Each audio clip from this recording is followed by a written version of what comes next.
the dungeon here at Richwoods High School in the heart of Peoria. It is a snowy February evening.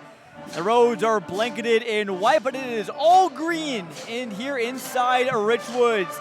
It's the Knights taking on the Big 12 leader Normal Community here in a big-time Big 12 showdown between two teams that went to state last year and are still outperforming expectations again here this year. Strap in, folks. Get ready for some great hoops here on CIProud.com. Good evening, everyone. Jonathan Michael here alongside Nicholas Giuseppe. And Nicholas, you hear the band playing very loudly next to us. Maybe not quite as big of a crowd because the snow as some maybe would have thought, but still you're going to see a great game, and major props to the people that were able to come out. But if not, glad you're with us. Exactly.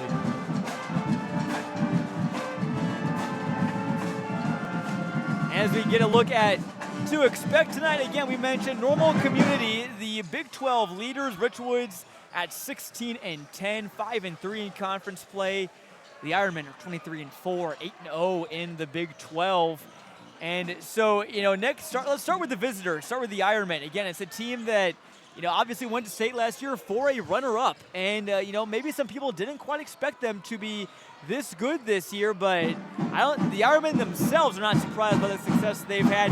They're playing some very hot basketball right now. I would have to agree. 8-0 in conference is definitely no slouch. They're a big team. They can get physical. I think they will have a good game. They just have to limit their turnovers and, control the painted area. With the size advantage, I think if they can shoot well as well, that would be a major plus. But I think they have to control the painted area.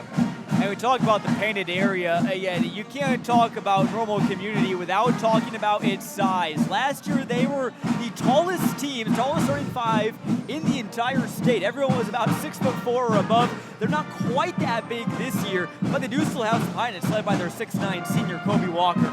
I mean, the Central Michigan commit is definitely a tall person. I've seen him firsthand here today. He is definitely a tall person. I would have to agree, and I think he could take advantage of the smaller people over here on Richwoods. Again, Richwoods, they don't have the size they did last year, namely Lathan Somerville. We were talking about him before the game, and obviously he is now at Rutgers doing great things. So a little bit more of a guard-heavy approach for Richwoods, but again, height is something in basketball, but it's not always everything. We'll see if Richwoods can maybe stretch out this Ironman defense. I would have to agree. I think Richwoods, if they can rebound well, they can find success very early on against this Normal Community team. Should be some great hoops. Again, looking at both these teams coming in, again, playing some fantastic ball. Normal Community has won 10 in a row. Richwoods had a 7-game winning streak going on before they lost to Morton on Tuesday, but again, a loss to Morton ain't all that bad. One of the top teams in the entire state. So two teams that are peaking as we begin to reach the playoffs. The brackets were released just hours ago. We'll talk more about that later. But for now, we'll step aside and take a quick break. Tip-off coming in a little over 7 minutes here on the clock. Glad you're with us here again. This is Clutch Sports Media's WMBD Game of the Week here on CIProud.com. Tell your friends, tell your family to help, or to hop on, I should say, alongside the rest of our crew here, Mark Wagner and Kayla Hollowell, getting set in a big-time environment here in Richwoods. Right back after these messages. In 1957, Cyril and Lewis Keller invented the skid steer in Rothsay, Minnesota to make farming and agriculture work much easier. Since then, Bobcat has become an integrated and trustworthy household brand. Being the first to bring the mini excavator to North America, Bobcat revolutionized the industry with compact tractors, utility tractors, mowers, and other equipment. Quick and agile, Bobcat is one tough animal. Locally owned and operated since 2001 in Bloomington and Peoria, Illinois. Welcome to Braskies. This is your home away from home. Food, drinks, music, and games all under one roof. So bring all your friends, bring the whole family, because we could all use a bit more Braskies.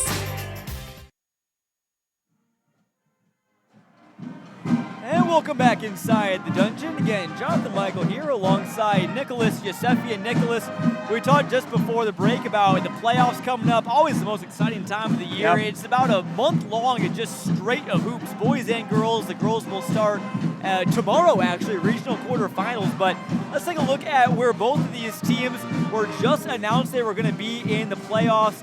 Richwoods in the 3A East Peoria sectional. They earned the number 5 seed, and they will play the regional host East Peoria, a team who they faced off in the playoffs with last year.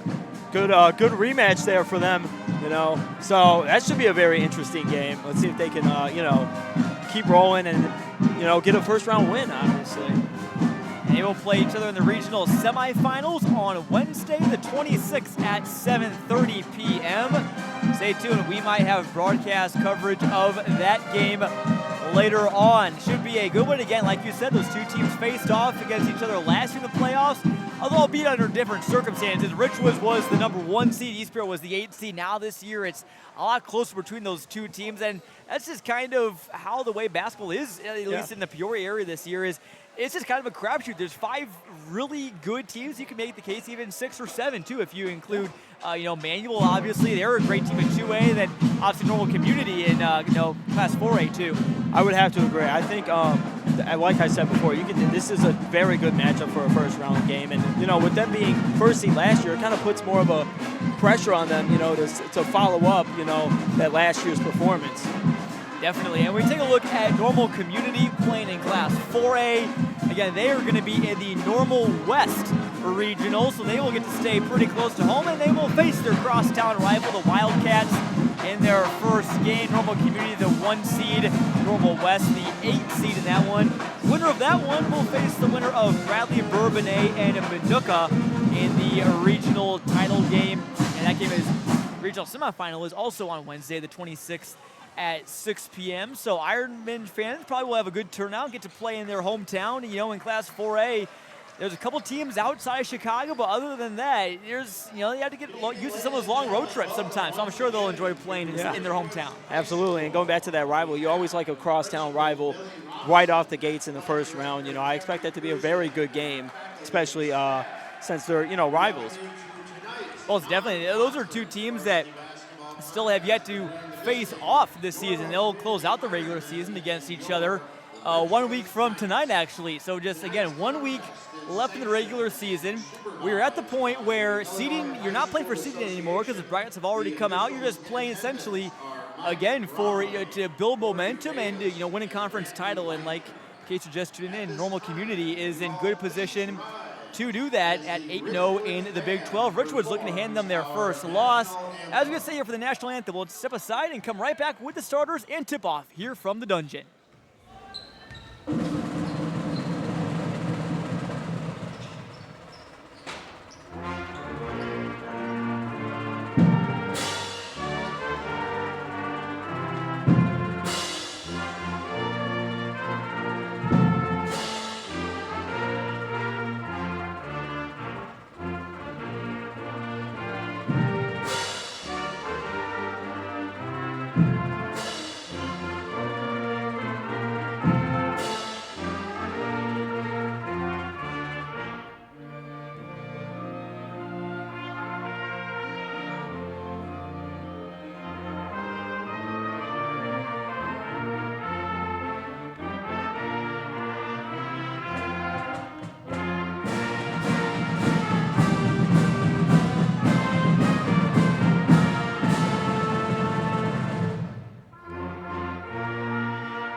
There you hear the Richwoods band doing a fantastic job as always. Again, we're seated right next to them here tonight, so we'll be probably hearing them loud and clear during the timeouts. Always a good environment.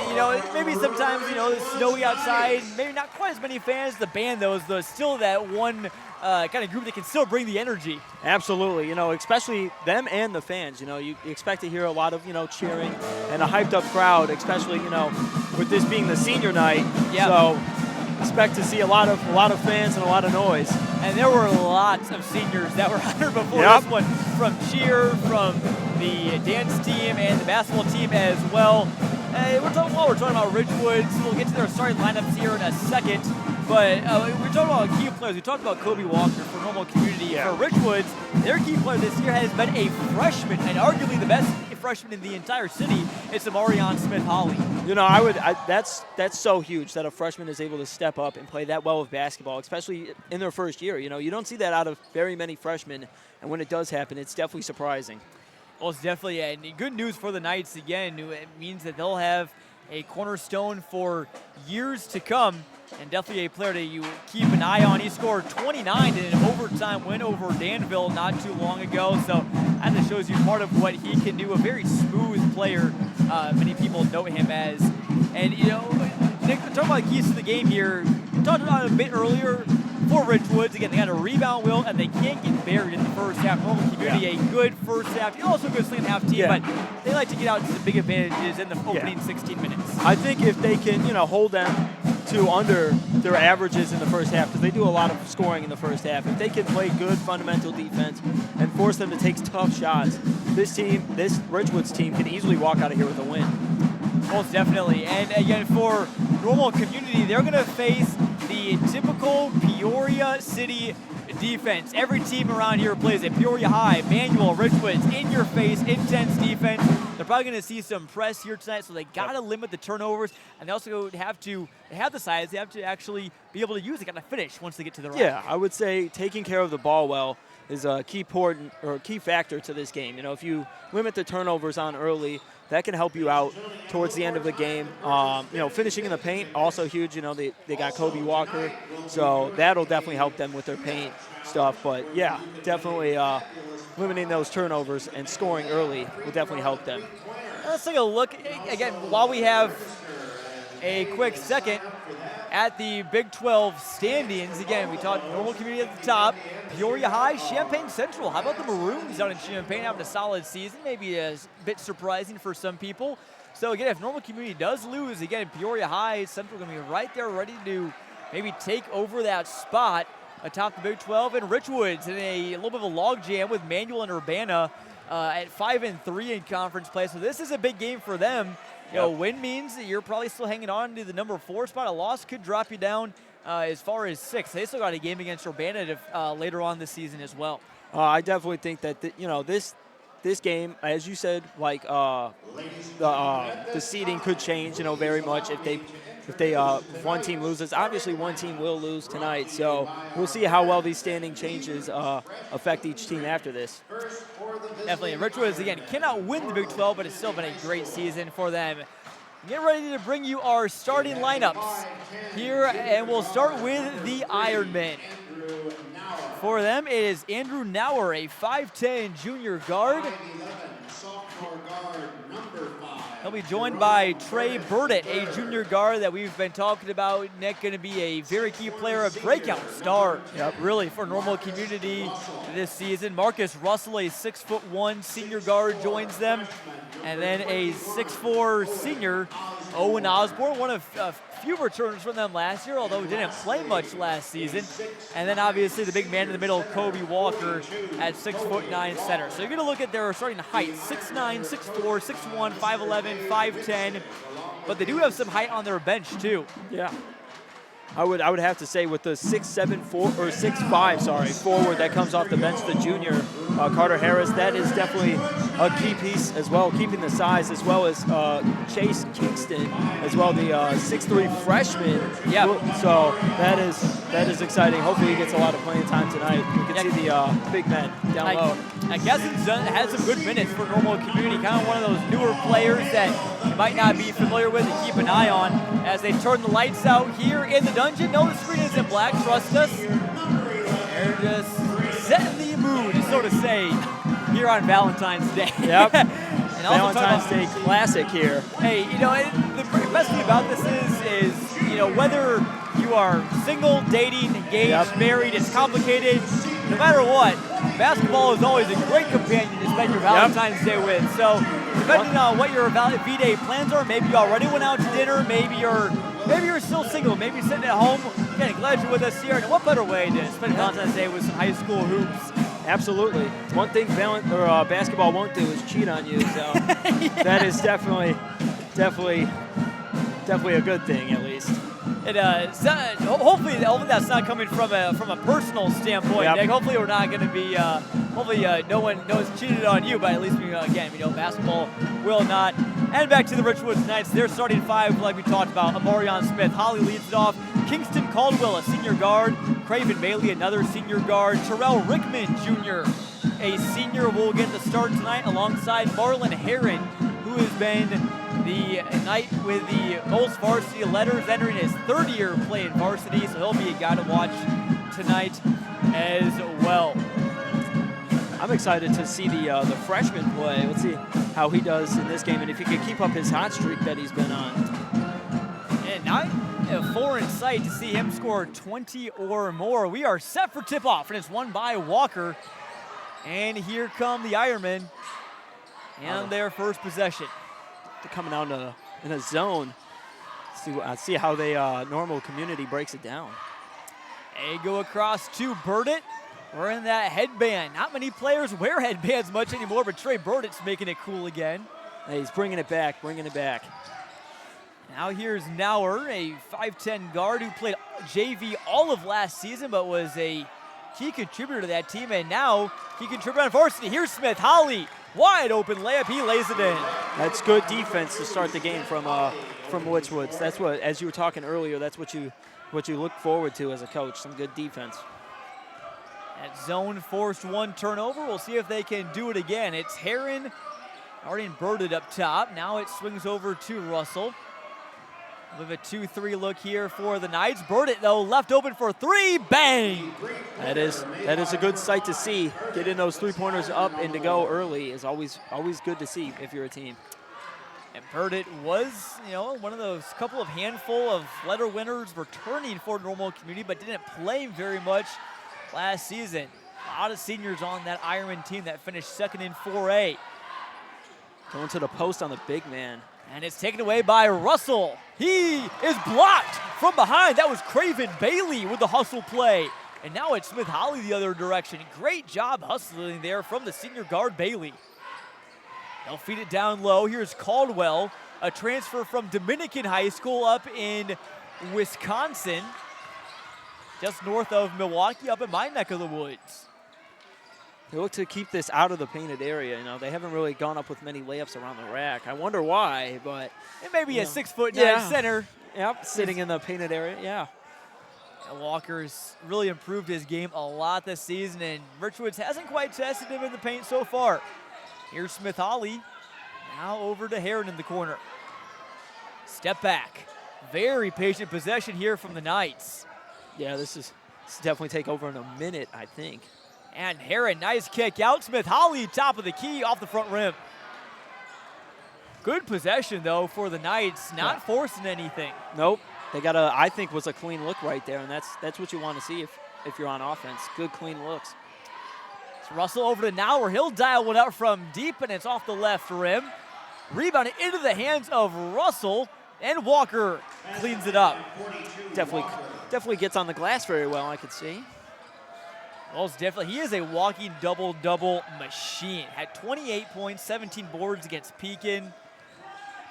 That is not something to slouch on, that stat line right there. And that was just back earlier this Tuesday, a big win for the Ironmen. Now Heron goes from deep, and Walker brings it back in. Back in the last possession, Nick, I wanted to mention there was a chance for a rebound that Richwoods could have had. Just got knocked out of their hands, and it led to 2 points for the Ironmen. So they can't allow many second chance points as Burdett comes up short on the three. And there's another second chance board. It's Osborne.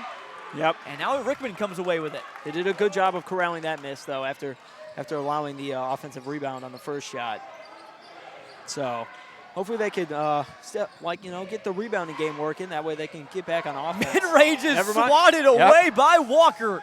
Now it's Russell feeding to Burdett. He wasn't ready for it. Off the leg of Bailey, and Burdett recovers. Looks like they got a double team going on there on Walker. Just two dudes just over there keeping him out of the painted area. That's Rickman and Heron. Now they'll feed him inside, kick back out. That's what's so dangerous about community, and you see it right there. Yep. Osborne knocks down the three, and Walker commanding lots of attention early, and Richwoods calls timeout. Early timeout for Richwoods. That's not something you want to see, using timeouts early, but hopefully the coach can make some adjustments here. Chase some of these shooters off the three-point line. Oh, it's 8-2 Normal Community. 2 threes for them so far. Burdett and Osborne. Again, I have not seen Osborne play a ton. And, seeing him drain that shot, boy, that makes it really scary for the Ironmen. Not big, you got the big guy in the post, but your other forward can also shoot threes as well.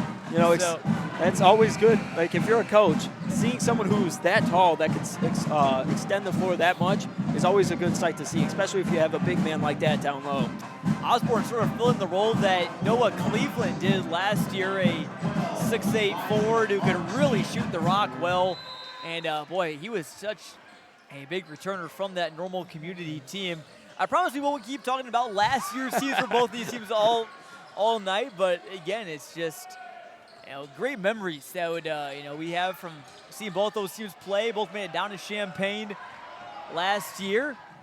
Here's a chance in transition over to Walker. He breaks down the rim. It's a powerful jam. Could be a long night for the Tin here at Richwoods. Walker can really punish it. As Heron now, and he drops the man. That was Jarrell Brown.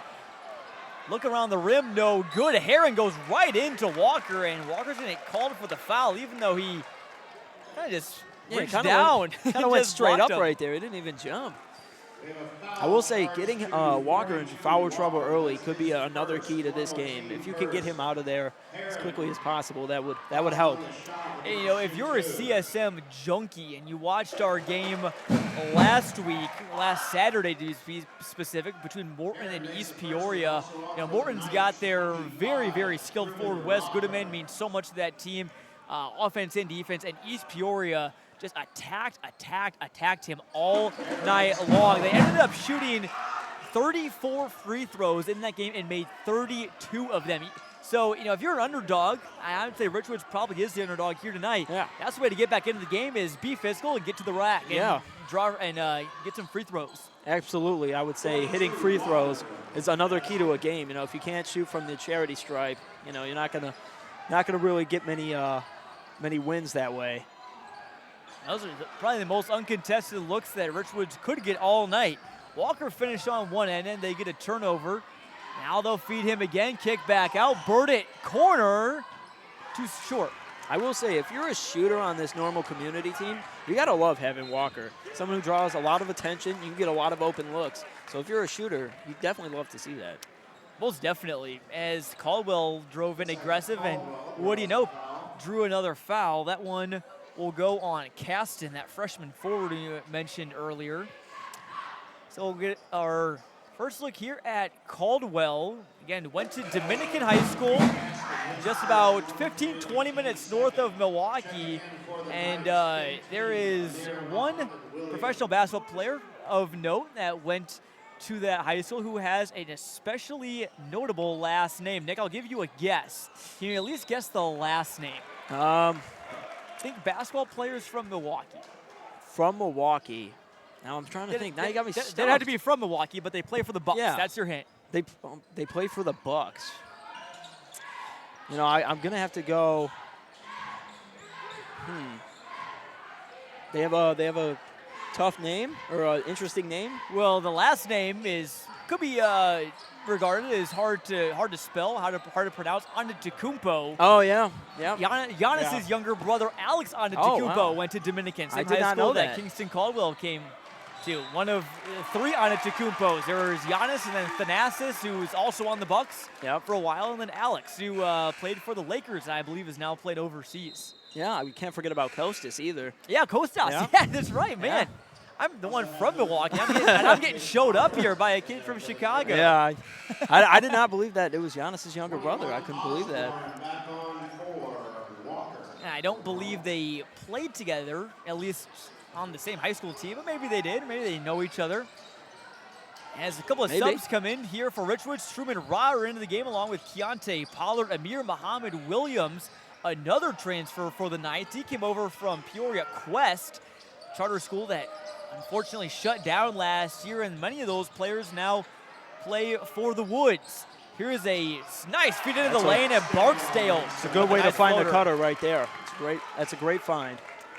And Barksdale, one of just 3 returners from Richwoods last season, he gets his first deuce. Now here comes that press. Now it's Caston, stops, pops, and drains it. It's a good little pump fake right there. Definitely threw the defender off guard. Well, that's all you need to just create some space. Good looking shot from Caston. Bailey, guarded by Nauer. Now it's Raher. I will say they definitely seem to be attacking the paint more a little bit with Kobe Walker out and on the bench. Yeah, his offense adds a little bit more pace now to it. As here's Pollard, a junior guard with it. Now back over to Barksdale. Muhammad drives in. He's double teamed. Finds his open man. Nearly banked in from a tough angle by Barksdale. That would have been a very impressive bank if he got that one to go. And a pass over into the corner. Driving in. Physical play, and we'll get a whistle. First one of the game against Richwoods. I saw the weak side defender. He looked like he got that one clean. I don't know if the original defender did not. I'd assume now, yeah, he got the foul, so I would assume he did not. That one will go on Elijah Barksdale, his first. And so that means that Jarrell Brown, 6'6", sophomore forward, will shoot. And he wasn't a starter, but he's been a big breakout player for Normal Community this season. Definitely a name to keep an eye on. And another player that adds lots of size at 6'6". He definitely keeps up with the team sort of style that they have, though, with amazing size. You know, it's definitely interesting. You know, at least around here, all 4A schools not all created equal. There's 2 other 4A schools around the Central Illinois area, Pekin and Normal West, and neither one of them seem to quite have that same giant gene that has been in Normal Community for the last couple of years. I don't know what's in the water over there in northeast Normal, I should say, but just you know, they find a way to get those tall guys on that team every single year. They definitely eat those their kids definitely eat green beans. Yes. I can tell you that. A lot of jolly orange giants. Yep. on that team. I would have to agree. As Brown knocks down his first. So this is 2 quick trips to the line for him. 16-8 Normal Community leads.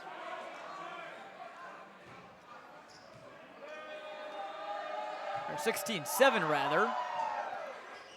And the second one is good, so now it makes it a 10-point advantage.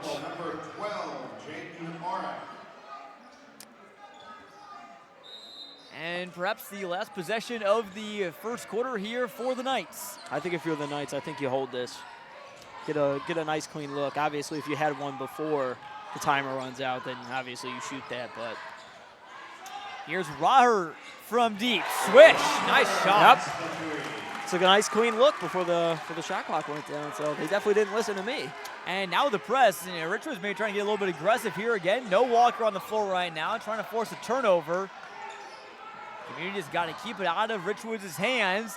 Trying to draw the foul there was Smith. Put up a good-looking shot. Yeah. And just missed to the mark off to the left. But it's Normal Community 16, Richwoods 10 after a fast-paced first half. Back after this on CIProud.com.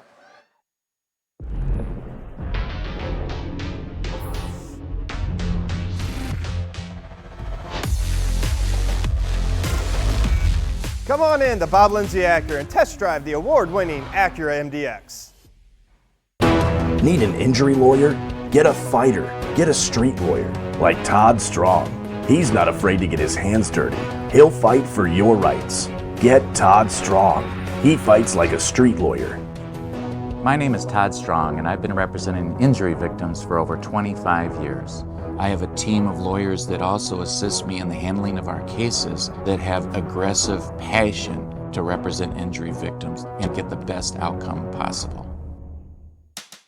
Meadows Avenue Tap. Slots powered by Gold Rush Gaming, the gold standard in video gaming. Lunch service starting at 11. Meadows Avenue Tap. Discreet gaming, great food, great friends. Our customers won over 60 million lifetime. Meadows Avenue Tap, East Peoria.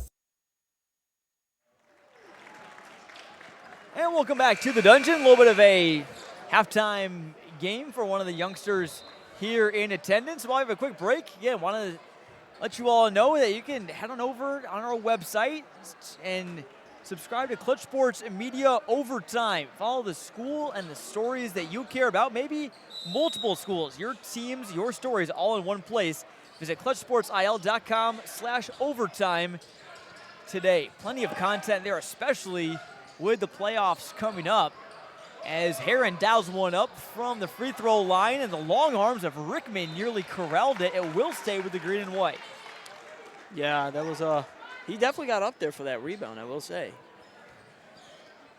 And Rickman, senior forward, his first year playing varsity for the Knights. Heron uses the glass to perfection. Tim Duncan would be proud of that one. Way to use the glass there.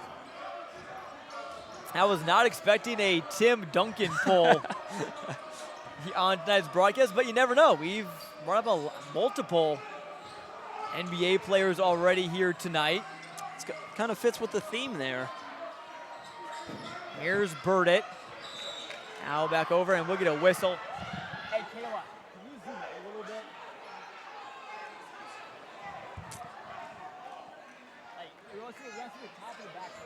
See what they run here on offense on the inbound play. You got 4 people standing around the same area. And Walker again back in for Community. A corner 3 ball is up and good. Andrew Nauer, and that's now 6 Ironmen that have found the scorebook already, Nick. Yeah, I saw him shooting before the game in warm-ups, and he definitely could hit his shots.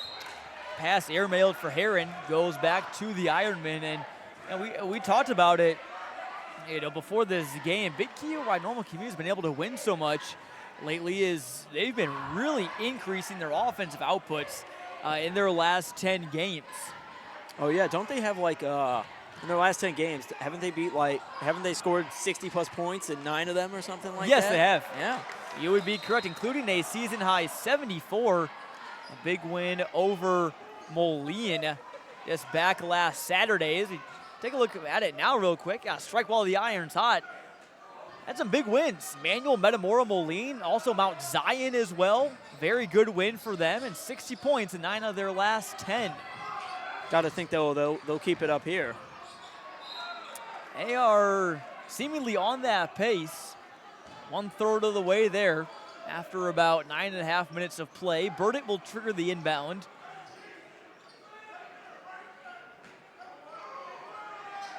And he looks for Russell.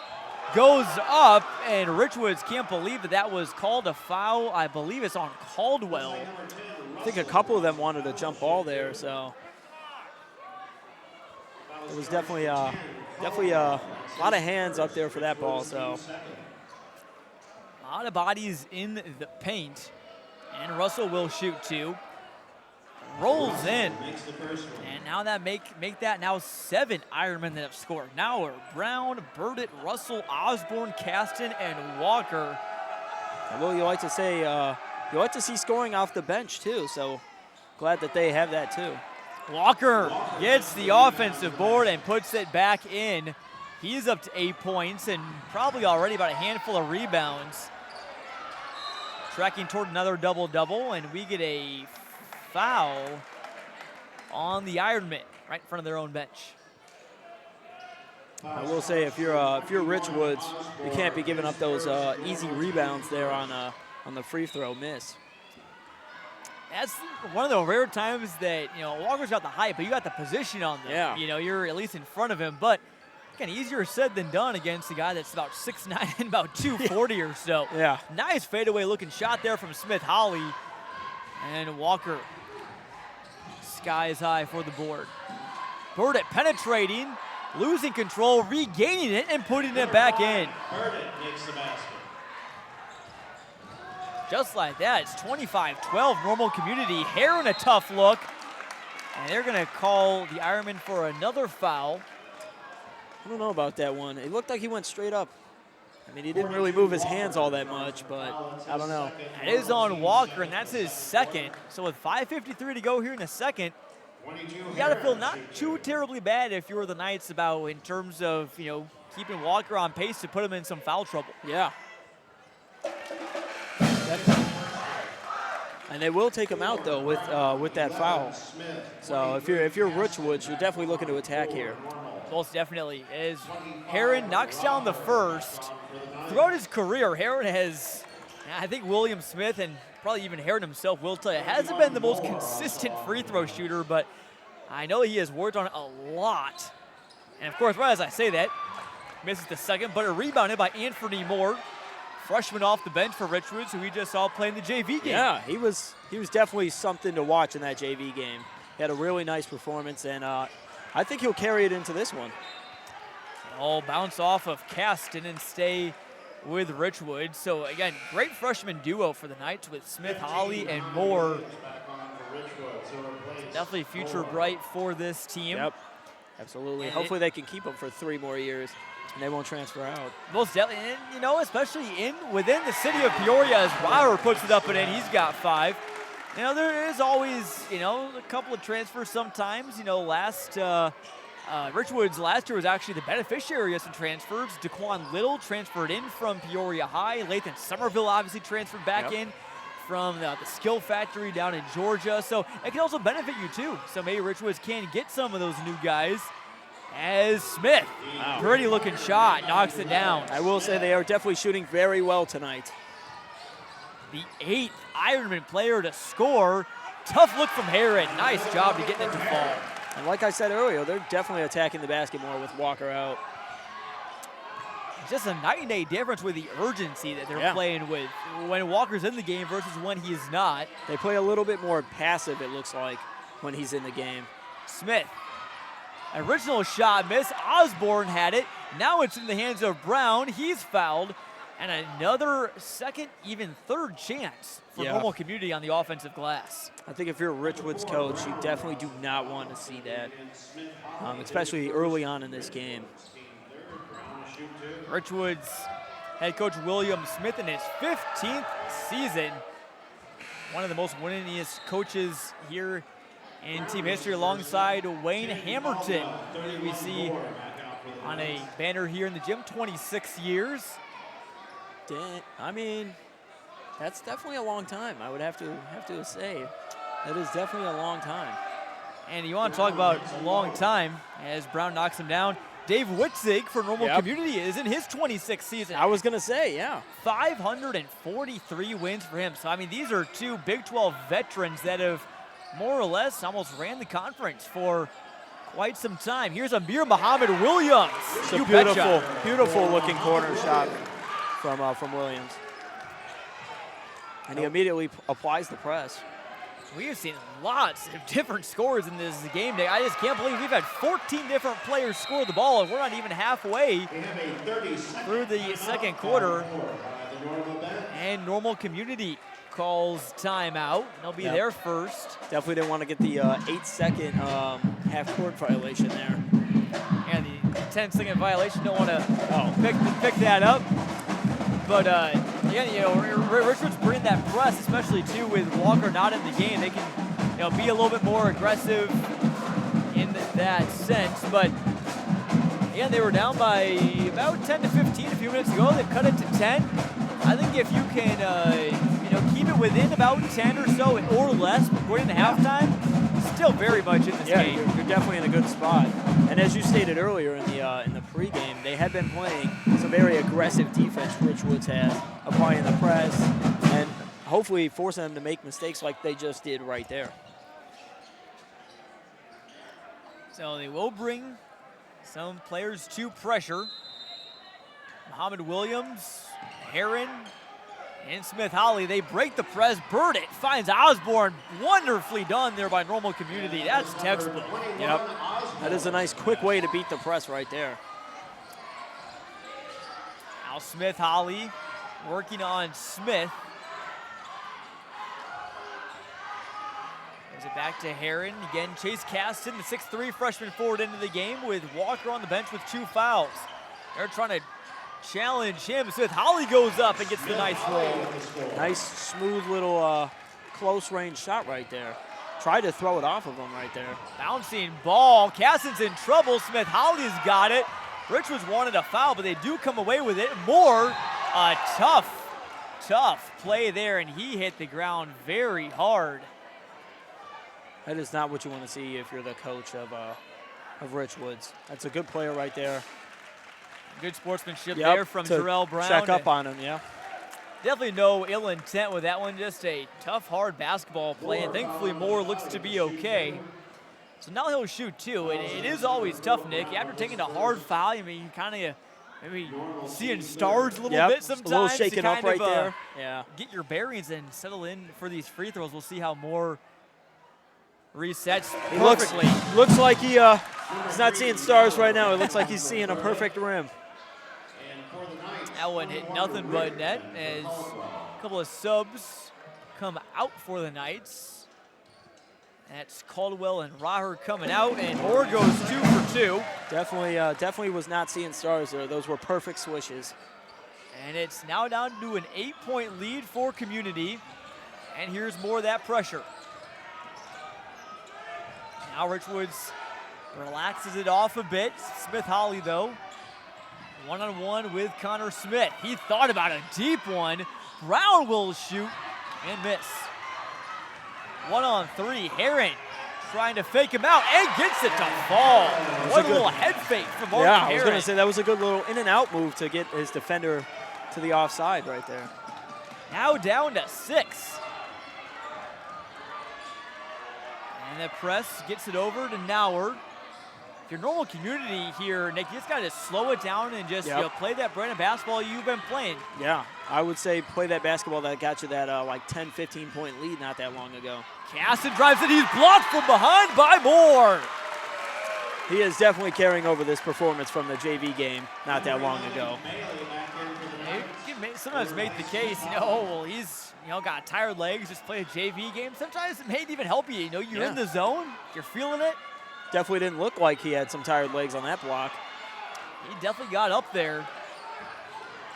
And a swat away, but now Caston takes it right back. Caston wanted a foul. Look at Heron right in the grill of Brown. He can't believe it, but he's going to get called for the foul. Physical play here. This one getting a bit chippy, and which is,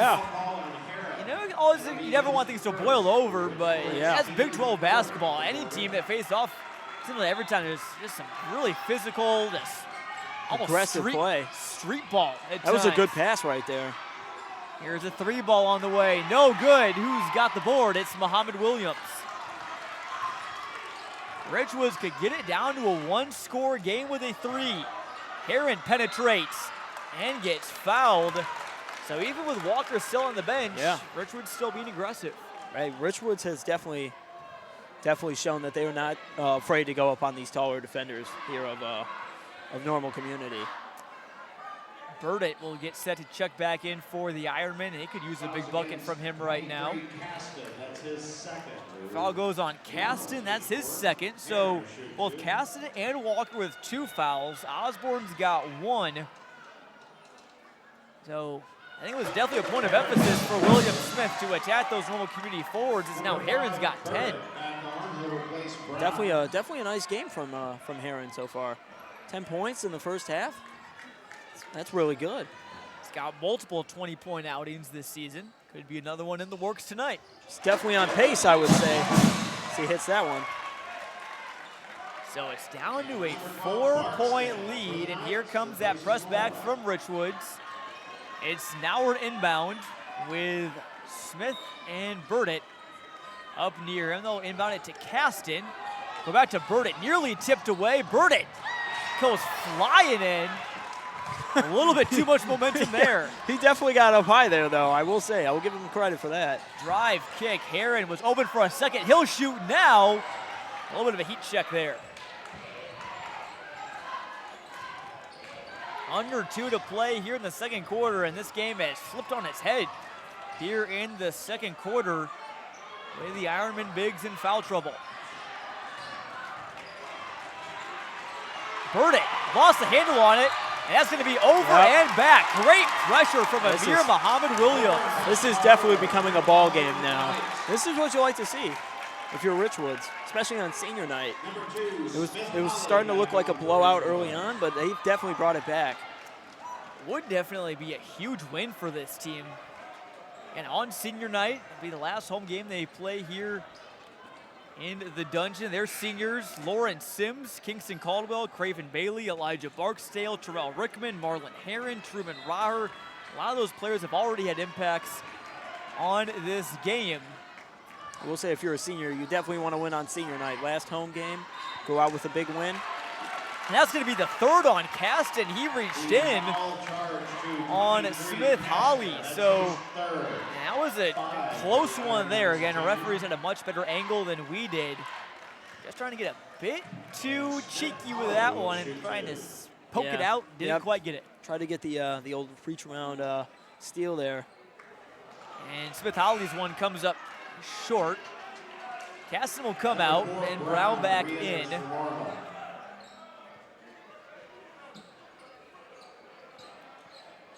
Smith Holly has got 4 tonight. Definitely don't want to leave any points at the free throw line, so hopefully he can battle back here with this one. Takes his time on this one, and it rolls out. Tough roll there for Smith Holly. And the Ironmen, chance to perhaps capitalize here. Now over to Burdett. Has got to slow things down. They'll shoot a 3, comes up short. Rickman the board. What you like if you're Richwoods, quick possession, ends in a stop. Smith Holly drives by and one. Wow, that was a tough finish over a much taller defender there. He definitely shook those missed free throws off. I can tell you that much. So Smith Holly missed those 2. If he would have buried both those, Richwoods could potentially have the lead if he makes this free throw. But what a way to battle back. I think this one was 30-20, so it's a 10-2 run for Richwoods at the least. I will say he definitely shook off those missed free throws off as he buries that one right there. Quick little 5-point run there from Smith Holly, and now it's a 1-point game. Love this defense. If you're a normal from community, you definitely do not want to go down on a 11-2 run. He's got to get something here before the break. Maintain that lead. Brown drives in, and that's what you got to do. Good play there. Definitely have the size. Should definitely look to use it. Fouls against Muhammad Williams. That's his second. So that'll go on Amir Muhammad Williams, number 2 for him. Both teams in the bonus.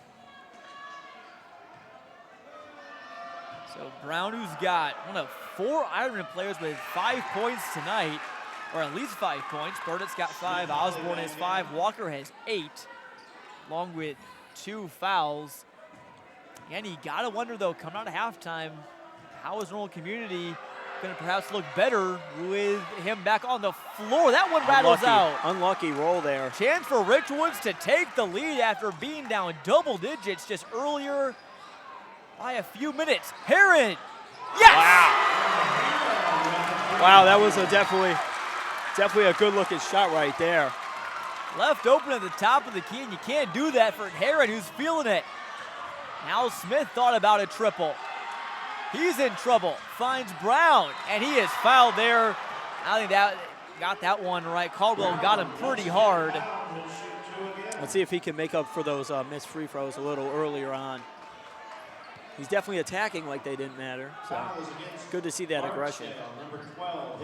Normal Community's points have, much like the NBA game, a lot of them have come in the paint, a lot of them have come from behind the three-point arc. Not a ton in between tonight, as Brown is too strong there. Definitely showed a little frustration there after that.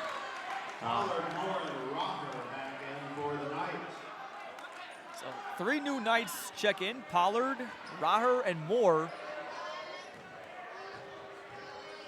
Ironmen have been scoreless for quite some time. Can definitely hear this crowd, I will say. They're definitely letting him hear it there at the free throw line. And the ones who braved the snow have been rewarded for a good one. And for those of you tuning in tonight on CIProud.com, you're getting treated to a good one as well. We've seen some great games over the last week here in our WMBD Games of the Week. Manual Peoria High last week was a classic. Morton and East Peoria, that game went to overtime. EP ended up winning it last Saturday. What does tonight's game have in store? Last chance for the Knights to build on their lead. As crazy as that sounds to say. Smith Holly, a tough-looking shot, couldn't get it to fall. Half-court heave comes up short, and it's Richwoods battling down more than 10 points. They are the leaders at the intermission, 34-33. Marlon Heron with 14. He definitely played a great first half. And I think if you're the Richwoods coach, I think you keep looking for him. He's playing a great game so far. So hopefully he can keep it up in the second half. And for Normal Community, again, we didn't talk about him, much in that second quarter, Obviously don't want to give up that big run, but again, you got Kobe Walker sitting there on their bench, and it was just all dominating when he was in the game. So you can't get him back in the game, keep him out of foul trouble. I think you're still going to like your chances, though, if you're a Normal Community. I would have to agree. I mean, that is one key piece to their sort of franchise right now. But I think if you're Richwoods, you definitely look to attack him, get him in foul trouble, keep doing what you're doing as they've battled back here. Tonight's game has been physical. It has been fast-paced. It has been back and forth. It is shaping up to be a doozy that you won't want to miss the finish up. We'll step aside here for a quick break, come back and break down more from the first half and talk more about hoops all around Central Illinois right after these messages alongside Nicholas Yosefi. Again, I'm Jonathan Michael alongside our great CSM crew tonight, Mark Wagner, Kayla Hollowell here as well. We'll step aside, be right back here in a short break. It's time to trade up. A job is just a place you go to work. A career is a path that moves you forward. Trade your job for a career in welding, HVAC, medical assisting, dental assisting, and more with hands-on training at Midwest Technical Institute. At MTI, you don't just get an education, you learn a valuable set of skills you can build on for a lifetime. It's time to trade up. Get the training you need for your new career at MTI. Hi, I'm Jim Arnold with Wayne Dalton Sales and Service. Improve the curb appeal of your biggest investment, your home, with a new Wayne Dalton garage door. Or for repairs on your existing door, call us for service even on Saturdays. Wayne Dalton Sales and Service. It's in the name because it's what we do.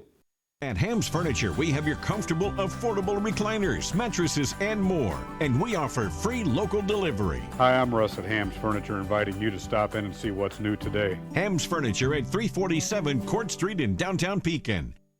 The Bob Grimm way starts with us. The Bob Grimm experience, what I like is that, you put customers first, make sure we meet every expectation and make a long-lasting relationship with them so that, they know that we're here for them and for their friends and family. Don't try to put someone in a car that is not going to work for them. If you don't have what they want, try to get it, the proper vehicle. Again, just treat people the way you'd want to be treated and a fair deal. That's the Bob Grimm way. Meadows Avenue Tap, slots powered by Gold Rush Gaming, the gold standard in video gaming. Now serving breakfast Saturday and Sunday at 7. Meadows Avenue Tap, great breakfast, discreet gaming. Our customers have won over 60 million lifetime. Meadows Avenue Tap, East Peoria. And we'll come back inside the dungeon. Again, it's senior night, not just for the basketball players, but also for the dance team as well. They're having a fun time out there on the court. I saw some parents that got to come out and do a little dance number with their their daughters. The parents definitely looked excited, and they definitely busted some moves out there, I'd have to say. And Nick, I got to ask, do you have a go-to dance move at all? Anyone that you break out? No, not really. I wouldn't say I'm much of a dancer, so I don't really have a dance move that I bust out a lot. Are you kind of the stand of the corner and check the Weather Channel app type of guy? Yep. That's all right. I've been there, done that. Again, glad you're with us here, especially on this Valentine's Day night. Whether you, again, are just staying at home and having some fun watching basketball, maybe just getting back from date night, or maybe you even got late night plans and you're, sitting there waiting for your wife, your girlfriend to get ready and, doing her makeup, and you're just waiting around till she's ready. Definitely been there before. Glad you're with us here on CIProud.com. Richwoods leads at 34-33. And again, Nick, and we talked about it, don't want to sound like a broken record. Story of that game, though, of the first half, I should say, definitely I think the fouls early on Kobe Walker. He's got 2. Good news is that, at least he doesn't have 3. That is true. That is true. I mean, I think if you're a coach, you definitely tell him to play a little less aggressive there defensively. Although it looked like he was going straight up since he's so tall, but definitely keep him out of foul trouble is definitely a key for Normal Community. And he played a very good first half in the minutes that he was able to play. Again, had to come out with about 6.5 to go in the second quarter, but he had 8, along with about a handful of rebounds, so he doesn't need much more to already get another double-double. The question is, Nick, and I hope I'm not going to stump you too much here, but, Walker's been such a force on offense. Put him back in the game, try to run him for some hard minutes and say, hey, everything on offense will run through you on offense, but on defense, you think that Normal Community can afford to maybe perhaps play him a little bit less aggressive because he can still have so much of an impact of a game on the offensive end. Maybe tell him to ease up a bit on defense, not draw that third, at least early on. I think if you're a coach, you definitely tell him to ease up a little bit on defense. Just his presence alone is enough to alter a shot. Maybe not having him absolutely be aggressive and try to swat everything, but I think just his presence alone will do just fine. And breaking down Normal Community's numbers in that first half, again, 8 different Ironmen scored, led by Walker with 8. Jarrell Brown had 6. Osborne and Burdett both with 5. Smith and Nauer both had 3. As the dance team performs in the raucous cheers of the Knights faithful here. Chase Caston also added 2 points. Marcus Russell with 1 for Normal Community, who is just on the verge of the Associated Press top 10 rankings. They were the first team that received votes but wasn't in the top 10. So they're kind of the de facto number 11 team in the state right now, just behind Edwardsville. We mentioned they're going to be playing in the same sectional, maybe a potential matchup between those two later on. But a win, tonight could be another step in potentially getting a state ranking before the playoffs start. I think definitely if you're them, you're definitely looking to win this game. Being 11, that fuels you up. Not being in that top 10, being right outside of it, I think that definitely adds more fire to you. Definitely. Really, honestly, though, we're going to be honest, I think you ask most players, most coaches, they're probably more concerned about the Big 12 title than playing for a number next to their name. That is valid. Essentially, I mean, the rankings do mean something, but again, they're not everything. And Normal Community, again, riding a 10-game win streak, looking for the Peoria trifecta tonight. They beat Peoria High earlier this season, 54-46, and they beat Peoria Notre Dame, 56-17. So whenever Richwoods would give Normal wins over all 3 Peoria Big 12 teams. I mean, that is definitely impressive right there. So hopefully they can win tonight. As you can see, this crowd is definitely letting these cheerleaders hear it. I misspoke. It wouldn't be the Peoria High trifecta. It would be I'm going to make up a word here, the quadfecta, because they also beat Peoria Manual. Forgot about that earlier. Big win for them down in Normal a couple weeks ago. Trey Burdett, big 3 to win that one in the final seconds. And Richwoods, we talked about it. They've also played some good ball, won 7 straight. Haven't won games against quite the quality of opponents that Normal Community has, but they've gotten some good wins against Mahomet Seymour, Danville, Springfield Calvary, a very good Class 1A team. That was back at the Emmanuel shootout a couple weeks ago. So, and much like Normal Community, Nick, they've really picked up their offense during their win streak. They've routinely been in the 70s, and the way this one's going, we could have a shootout on our hands. They definitely look like they could keep that 70s streak going here. Definitely on pace to do it. So we'll see if they can keep it up. This is shaping up to be a great game, and a high-scoring one as well. So most definitely. Again, Richwoods, we'll give you their numbers here. Marlon Heron with 14, doing it all. He knocked down some shots from behind the arc. He got down and dirty in the post, even against Walker sometimes. He's really been just the ultimate 3-level scorer for Richwoods here tonight. He definitely has shown that he is capable of finishing behind the arc as well as inside the post, even on much taller defenders. So if you're a coach, that is something you're very excited to see. And Heron, 6'2", one of the bigger players on that Richwoods team that, again, doesn't really have that bona fide forward or center. Also for the Knights, Amarion Smith-Holly has got 7, including that little 5-0 personal run that he had was really big. Or Truman Raher with 5 off of the bench. Kingston Caldwell's got 1. Barksdale's got 2. Amir Muhammad Williams, a player that we've brought up a couple times. He's got 3 points, but he's made a big impact, especially on defense when they brought out that press. Yeah, definitely. He definitely put the pressure on Normal Community. the ball handlers definitely felt his pressure, and he definitely forced some turnovers there. Also, Anthony Moore's got a bucket for Richwoods as well. Can't forget about him. Bucket's been coming in all around left and right. But a good one here from the dungeon as the band goes into their halftime concert. Cheerleaders and dance performers definitely wowed us with the show up here. We'll step aside for another quick break and come back with more halftime analysis and the second half. Again, you're watching the Clutch Sports Media's WMBD Game of the Week right here on CentralIllinoisProud.com. Welcome to Braskies. This is your home away from home.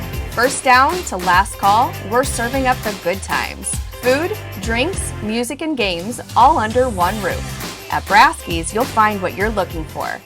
The heart of Illinois needs volunteers, and you can make a difference. Be part of a global community of people who care. Discover the joy and satisfaction that comes with improving your community and the lives of the people living in it. United Way connects volunteers who are ready to work with opportunities in the local area, driving real change made by individuals like you. Join United Way in improving the lives and communities around us all.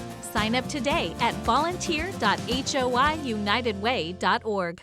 Take the hassle out of pavement restoration with Purdue Pavement Solutions. Whether seal coating, crack sealing, or parking lot repair. And now featuring pavement sweeping. For professional quality pavement craftsmanship, trust Purdue Pavement Solutions.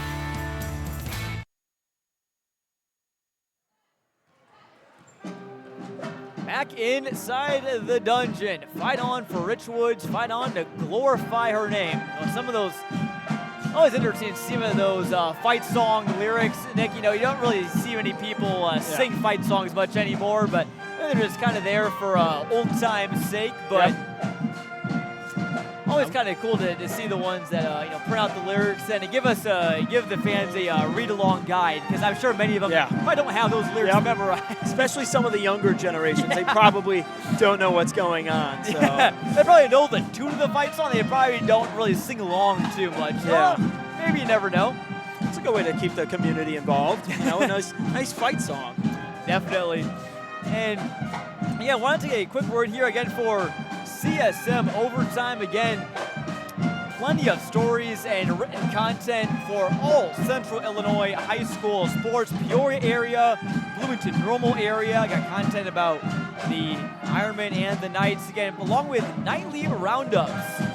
All the scores and stats, recaps, top performers from all boys and girls basketball games, wrestling, swimming, every night. You can subscribe today and follow your team and everything going on around the Central Illinois area as well. Again, I got plenty of feature stories as well, and it always kind of shine a new light on different teams and different athletes that are doing really cool things. I just wrote one yesterday on Ian Akers, a wrestler for Peoria Notre Dame who's committed to wrestle for Army. Wow. That is definitely no slouch of a college there for wrestling. Yeah, they're actually a top 25 program, so Akers definitely a wrestler that's got a state title in mind. Just caught up with him earlier this week. We have some more wrestling coverage coming up. Normal Community, a very, very good wrestling team. I'm looking forward to seeing them down in Champaign. I'll be down there covering the state finals, and also I'm sure some Richwoods wrestlers might make it down there as well. Gabe Martinez was our CSM Athlete of the Week a couple weeks ago. So congratulations to him. And plenty of stuff on TSM Overtime, including also some news coming out as well. We'll have some playoff coverage, game stories from all sorts of gyms around Central Illinois. Our team of writers going to be everywhere. Class 2A, Class 3A, Class 4A, maybe even some 1A games too as well. We are excited for the grind of the playoffs, which again are just right around the corner, starting 1 week from Monday. Girls playoffs start again tomorrow. Normal Community and Richwoods girls teams both had solid seasons. Looking forward to what they can do in the playoffs. And as you see there, again, we had a close game going on tonight. I want to try to be a little generous. If tonight's game goes to overtime, we will give you a code later on in the broadcast, so stay tuned. We'll give you that code, and if you use it, you'll get your first month of CSM Overtime for just $1. So stay tuned. Maybe root for overtime. I would say if you're a fan, you're definitely rooting for overtime with that deal. Heck, I'm definitely rooting for overtime. We've, in fact, Nick, this gym, this was a couple years ago. This gym was the site of the longest game that we've ever broadcasted for basketball in CSM history. There was a 5 overtime game that we did between Richwoods and Peoria High. I believe it was back in the 2022-2023 season. That game was just an absolute barn burner, and who knows, we could maybe have one again here tonight. I mean, it's shaping up to be a close game, and if you're a fan, you definitely want that overtime for that premium deal. So I don't know if you want 5 overtimes worth, but definitely looking for overtime. I'm sure and for those of you wondering, if it goes to 5 overtimes, no, we will not increase the price to $5. It will stay $1 as well, and I'm sure that sale will be good through the end of the weekend. About 1 minute left to go here before the second half starts. Again, Nick, overall, we talked about keys going into this game. Have those keys changed at all, in your opinion? Any new keys or adjusted ones for the second half for either squad? I will say, if you're Richwoods, you started off the game not very good at rebounding. Although when Walker came out, they did start to rebound very well. I don't think they let up an offensive board at all. At least not that I noticed. I would say continue to attack the basket. They have found success there and around the rim. If you're normal community, I definitely think you try to get Walker going here early, especially your shooters as well. Definitely. And again, Walker's presence is not, we saw it in the first half, not just for what he can do to the basket, but just the attention he commands. If you're Richwoods, do you keep on double teaming him and taking those risks, leaving those shooters open? Because when Walker was on the floor, the whole community shot the ball much more efficiently. Yeah, I would say, I think if you're Richwoods, you sort of live with the 3-ball. It's definitely a lot harder to make a 3-pointer than it is a layup. So I would say I think you stick to double teaming him, and you show them, or have normal community show you that they can shoot the ball. Definitely. And Richwoods, they're a team that can, they want to go into the 3-point duel, kind of a old-fashioned gunfight at the OK Corral. Team fouls and timeouts will, but the individual stats pay no attention to those. All right, they had to reset the scoreboard. Our very nice PA announcer here at Richwoods letting us know about that. So on the scoreboard in the gym, everyone's points are reset to 0, but we got everyone's tracked right here. Here's Burdett, who had a handful in the first half. Russell's floater in the lane is no good. There's Walker and had it swatted out of his hands. A nice start to the second half for Richwoods. Got the opening drive stop, and that's what you like to see. Aaron working it around. Now back to him. Finds Smith Holly in the near side corner. Caldwell now feeds Bailey, trying to get aggressive with Russell. Kick it out. Wide open, Rickman rattles home. Rickman's first points of the ball game. That's what you like to see if you're Richwoods. Force Walker to get out of the paint and go, close out on the shooter. That'll help you get more offensive rebounds if there is a miss. So how Burdett directs traffic. Sends Russell over in front of his bench. Richwoods back to that 2-3 zone that we saw them come out in the first half. See Rickman doing some hard work there on Walker. Nice skip pass over to Osborne. Just off the mark, and a good box out from Rickman there. Had Walker right behind him. I'm sure Walker's pretty wary. He's got 2. You don't want to pick up your 3rd going up for a over the back is not technically a foul. Believe it or not, that's a common misconception. It's not a foul, but again, going up for those boards from behind can land you a foul. That one off the mark from Smith Holly and ends up in the hands of Nauer.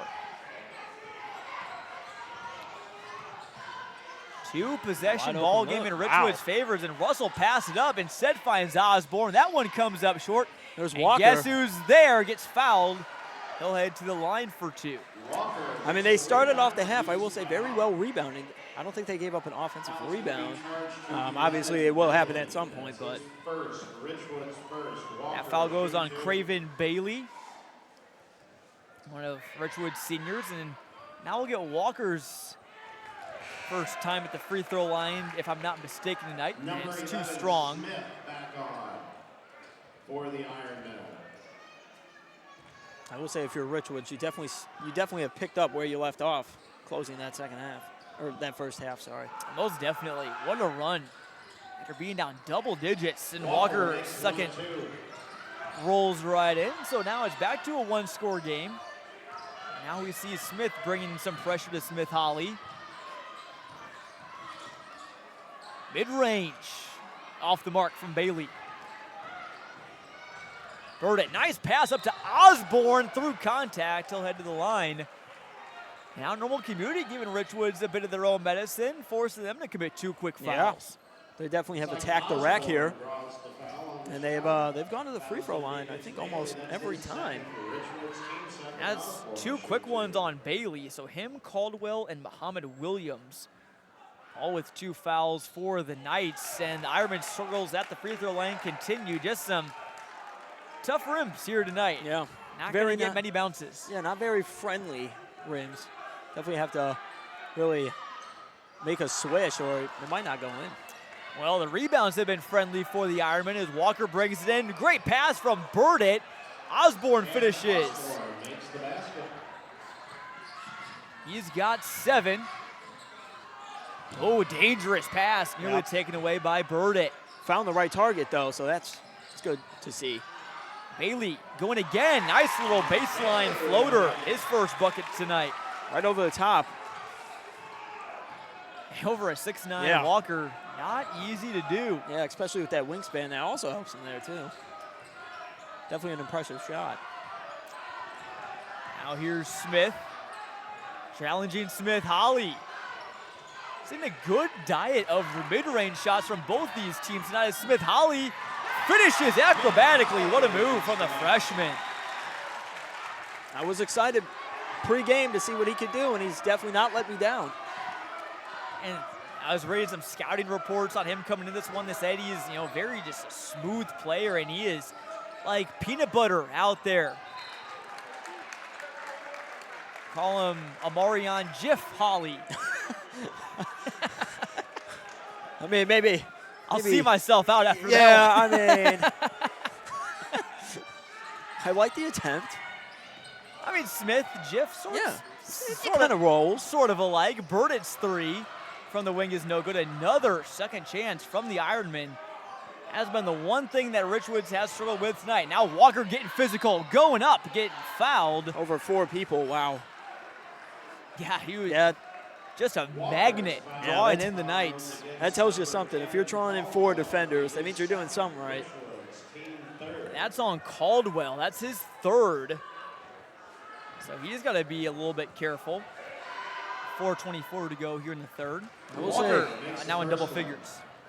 Normal Community has definitely reversed the tactics, sort of. They've been getting the players into foul trouble this half, so they've definitely picked up some of the Richwood tactics. Miss to make it a one-possession game, and he knocks it down. 41-38. Richwoods has led for about the last 5 or 6 minutes or so of game time. Nice cross-court pass there. Caldwell taking it right at him. Wow.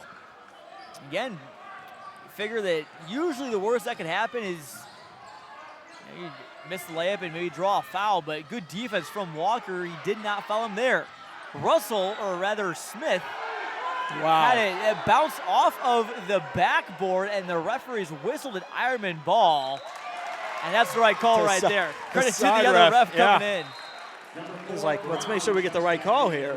Yeah, and that's not a call that referees have to make that often, but again, that is it is how it goes. It's like if you shoot a three-pointer, it bounces off the rim on the top of the backboard, goes back to the other team. Usually that's not the same part of the backboard that you hit. But again, tough angle pass there for Connor Smith as Heron controls it now. I will say we definitely heard the fans get active after that call. Oh, and Smith Holly picked up his foot, nearly a travel there. Smith clapping right in front of Heron. Two teams that have just been locked in on each other all night. Jumper from the elbow is good. Marlon Herod has been cooking here in his home finale. 16 points. He's definitely showed up to play tonight. Can't ask for much of a better senior night. Lob to Walker. He almost finished, but it was tipped away. Now in transition, and Richwoods blows the opportunity. Here comes Brown the other direction. He finishes through contact. Old-fashioned three-point play coming up here. Attack the rack. They've done this to start the second half, and they've gotten a lot of people in foul trouble. Yeah, already in the bonus now. The rest of the way, that goes on Rickman. That's his, I have it marked as my first. The PA announcer said the second.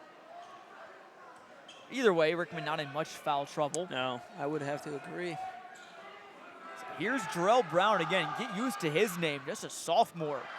Yeah, he'll definitely be around a long time. And another missed free throw from the visitors. Remains a three-point game. Now Richwoods, now they feel like they're probably got a little bit firmer grasp on this game. And now you see them slow it down a bit. I was going to say, I think if you're Richwoods, you slow this down, take a little bit more off the clock, have a lead. Aaron crosses up. Smith didn't shoot. I thought he was going to shoot that. Didn't shoot there, but boy. I thought he was definitely going to let that one fly. I think the dungeon would have erupted if he would have crossed him up and then shot that. He's been feeling it. Got 16 points so far. And after this Richwoods timeout, want to again remind you that you can head on over maybe after the end of this one, or maybe in between this one. You can go on our website right now and go to clutchsportsil.com/overtime and subscribe today to get coverage of all of the local area teams, your stories, all sorts of content. News, feature stories, power rankings. We've had those every week during the basketball season as well, and plenty of playoff content coming your way. Can't wait to get out there as well. And remember, if tonight's game does go to overtime, we got that promo code that we will give you at the end of regulation. So 43-40. Richwoods called that timeout. They have 3 remaining. I'm trying to just envision how I could see this one ending, Nick. And it's just still so much up in the air. I mean, Walker is still a big part of this game. He's still got 2 fouls. I think, now at this point of the game, I think you can play a bit more free. Yep. I think if I had to make my predictions, I think this will end on a last-second go-ahead bucket. Oh, man. I don't want to say who, because I don't want to jinx them, but I would love that. That'd be a fun one. A corner 3 ball is off the mark and hounded down by Caston, and he got fouled, I believe. And that will mean free throws. Yep. For him. Foul goes against Barksdale. That's on his third. Barksdale. That's his 3rd foul. So now Richwoods is in some foul trouble. Caldwell's got 3. Barksdale's got 3. Muhammad Williams has 2. I think if you're Richwoods, I don't think you wanted to start off in the bonus, start the second half, or pretty early on, as well as have a lot of people in foul trouble. Richwoods is probably pretty glad about that rule that they instituted starting last year, where the fouls reset after each quarter, and there's no more 1-and-1. It's just 2 free throws after 5 fouls each quarter. I will say, if you're Richwoods, you definitely wanted it to be 1-and-1 right there, as he missed that one. Yeah, if you're normal community, again, free throws have been their bane tonight. And they miss again, but Brown brings in the miss. That's at least their 3rd OR on a free throw tonight. Walker double teamed, going up with it, and 1. He's got a chance to tie. I like how he just threw it up there. Just kind of just like, all right, you can have it. And not many Richwoods players can see at the same height and play at the same level as Walker. Can now tie this whole thing up.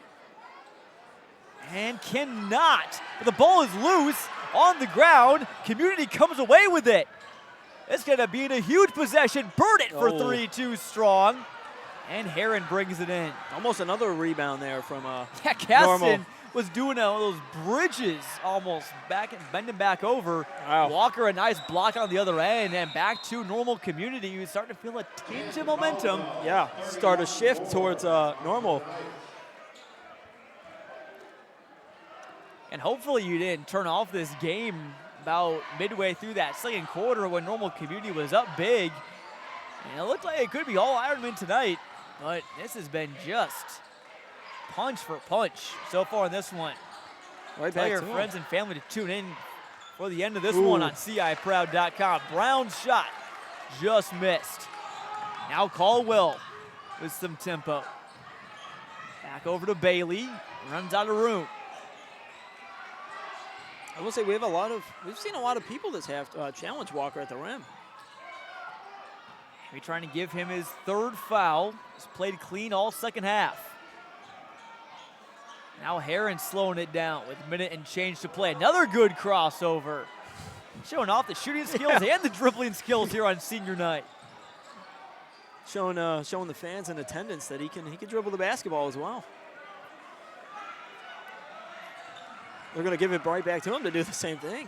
Now here comes a double team with Smith.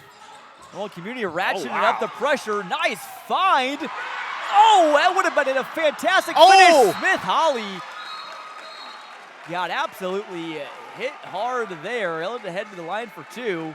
Crazy play there, but first off, what a pass. I definitely thought he was not going to get the foul call there. It looked like he wasn't for a second. Smith Howley definitely got laid out there midair. So I didn't think he would get the foul call, but he was awarded with it. So hopefully he can hit these 2 at the free throw line here. So here's Smith Holly. He'll try to recover from that hard foul, and that's his second free throw that's come up short here tonight. And free throws are going to get tougher for both teams the rest of the way. You know, this has been an intense game. They've had to run a lot. Legs are going to get a bit tired. You're 26, 27 games into the season by this point. So they're definitely, it's definitely not friendly territory for your legs. Smith Holly now in double figures with 10. As they bring back a little bit of pressure here with about 35 to play here in the third. I will say it's always interesting seeing your big forward bring the ball up. And Walker's shot too strong, and Richwoods brings it back in. They've done a better job rebounding here after that first quarter. Whatever they said in the locker room at halftime has definitely worked. And rebounding, not always about size. Sometimes it's just about positioning. Yeah. And we're going to get a foul there. Piggyback ride.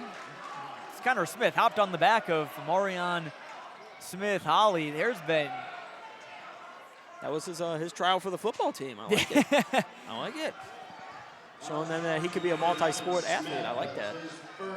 There is a Normal Community player who we haven't seen him yet tonight, but usually a basketball first guy. Gabe Negate, 6'6" senior center, one of the backups to Walker, and he played basketball and actually went out for football for the first time as a senior this past fall, and was the starting left tackle for head coach Jason Dregwitz and the Ironman football team on a team that was very good, a part of a great offensive line, protecting their quarterback Kyle Beatty, who's headed on to North Central next year. I will say that definitely helps keep him in shape and help him build up for the basketball season. Football is definitely a very demanding sport. So it helps you kind of improve that agility a little bit. You know, you think linemen are just kind of big, slow guys. Now you got to be agile, you got to be quick on your feet, and so that'll benefit him when he's in the post. Follow Normal Community, but Richwoods not in the bonus yet. They'll have a chance for a shot at the horn, or will they? Heron from the volleyball line, short. But Richwoods holds a 2-point lead. They try to hand Normal Community their first conference loss of the season, but we still got 8 more to play and maybe more from the dungeon. Right back after this on CIProud.com. We are Local Union 649. Our commitment to safety, our state-of-the-art training facility, and our pride in the work we do to build America is what makes us stand out from the rest. We are Local 649 of the International Union of Operating Engineers, and we are looking for the next generation of equipment operating apprentices. With Local 649, you'll find more than a career. You'll find a family. creating legacies since 1917. At Ham's Furniture, we have your comfortable, affordable recliners, mattresses, and more. And we offer free local delivery. Hi, I'm Russ at Ham's Furniture, inviting you to stop in and see what's new today. Ham's Furniture at 347 Court Street in downtown Pekin.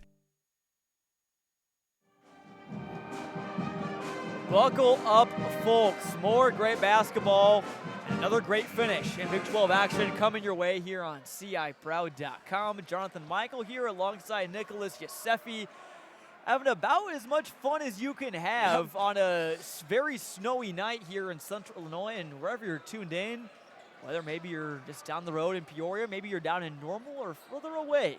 Glad you're with us here alongside our crew. Again, Mark Wagner, our producer tonight, Kayla Hollowell doing a great job behind the camera. Just glad that all of our staff was able here to make it safely. Yeah, with the snow, yeah. That snow and that wind, boy, that was howling a weekend in here. I walked out to my car and I was like, man, I can't believe I live in Illinois. I know, right?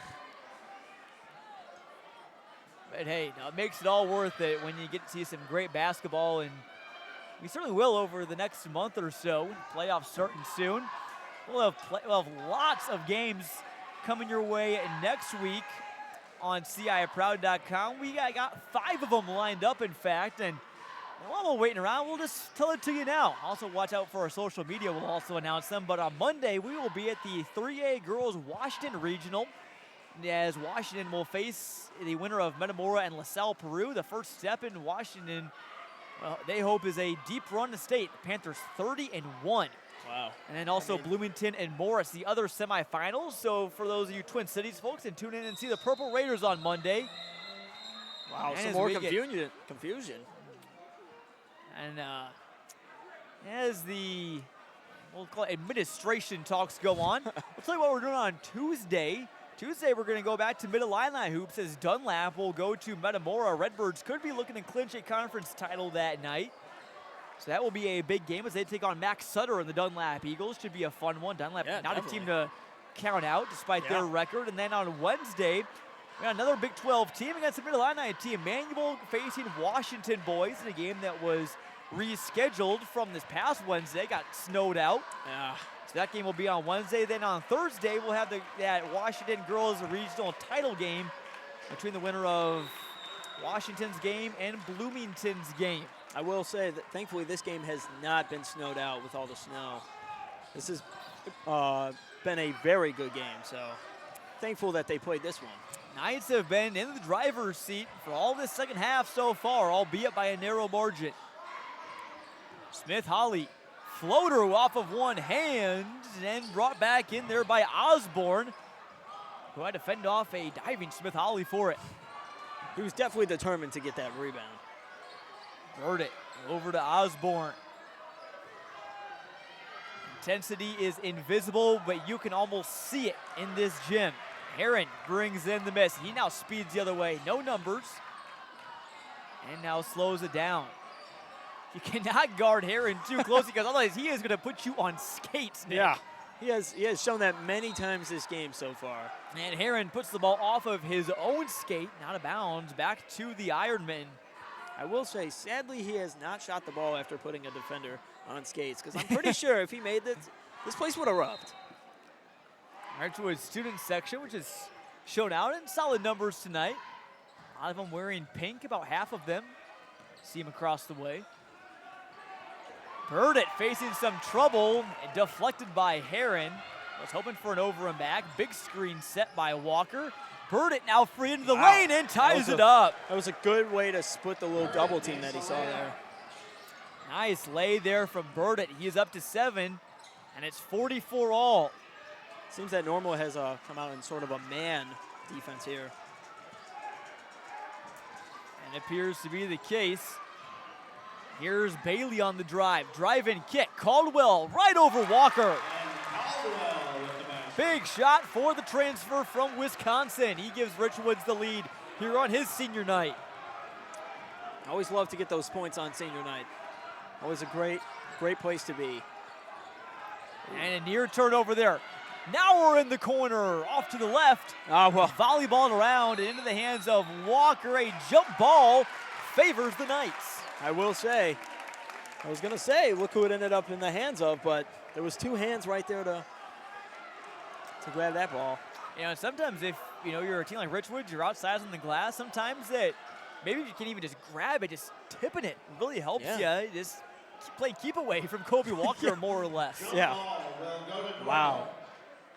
And originally I thought it was going with Richwoods. Yeah, the arrow was pointed in Richwoods' direction, but I guess the scores table, which is had a slight bit of trouble tonight. Yeah. Forgot to switch it over at the end of the third quarter, so it stays with the Ironmen. They try to tie and take the lead. Burdett left open. Shot Thought fake. about a 3. Russell kicks it out. Corner. Now the other corner. Now rims out. Good board there from Anthony Moore, and another good box out. I think we take this possession slow here. Waste a little bit of clock, you know, with the 2-point lead. Yeah, no need to hurry. You gotta want to wait for a good shot. I will say, every time he's gotten the ball right here, he's crossed his defender up, so let's see if that stays true. Now Russell. A bit of pressure on Smith Holly. And him and Heron play catch. A little hot potato game going on between them. Now Smith Holly driving in. He's got a nice step back.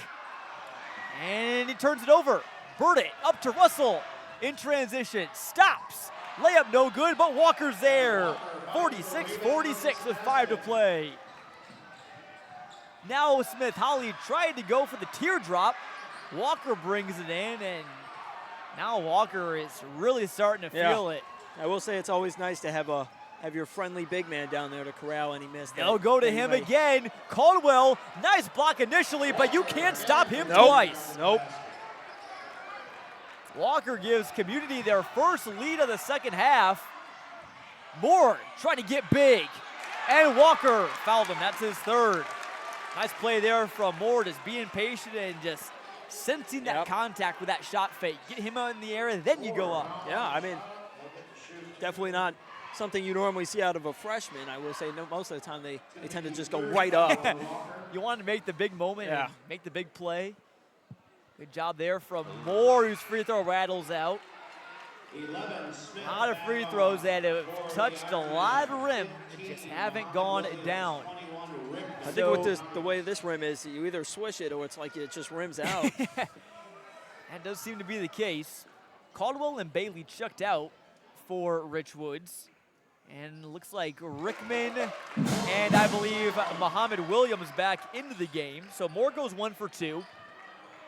47-48 deficit.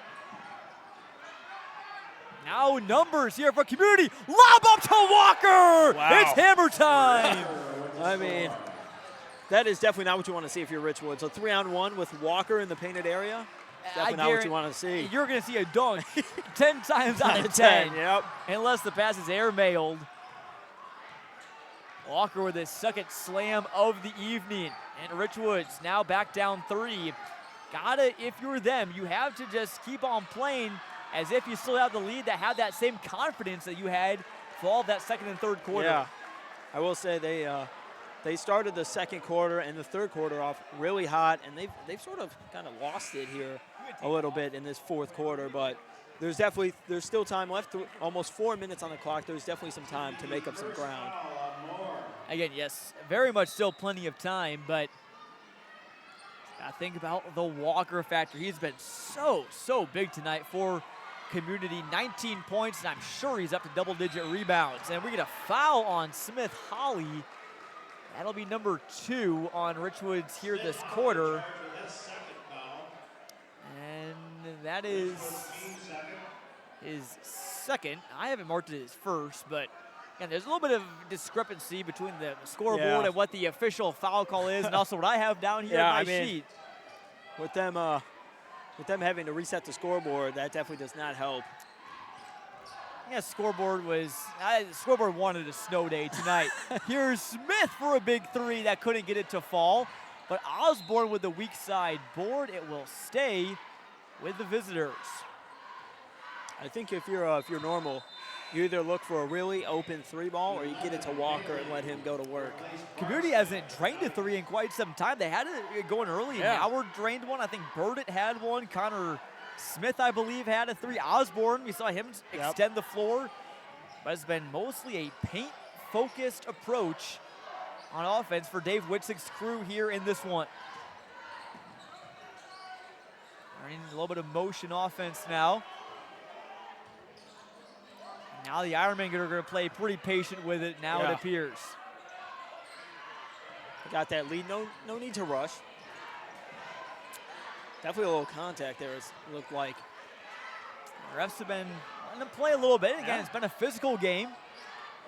On a ball on the deck, into the hands of Herring. He finds Bailey. 1-on-1, and a good foul there from Nauer. Are they going to get...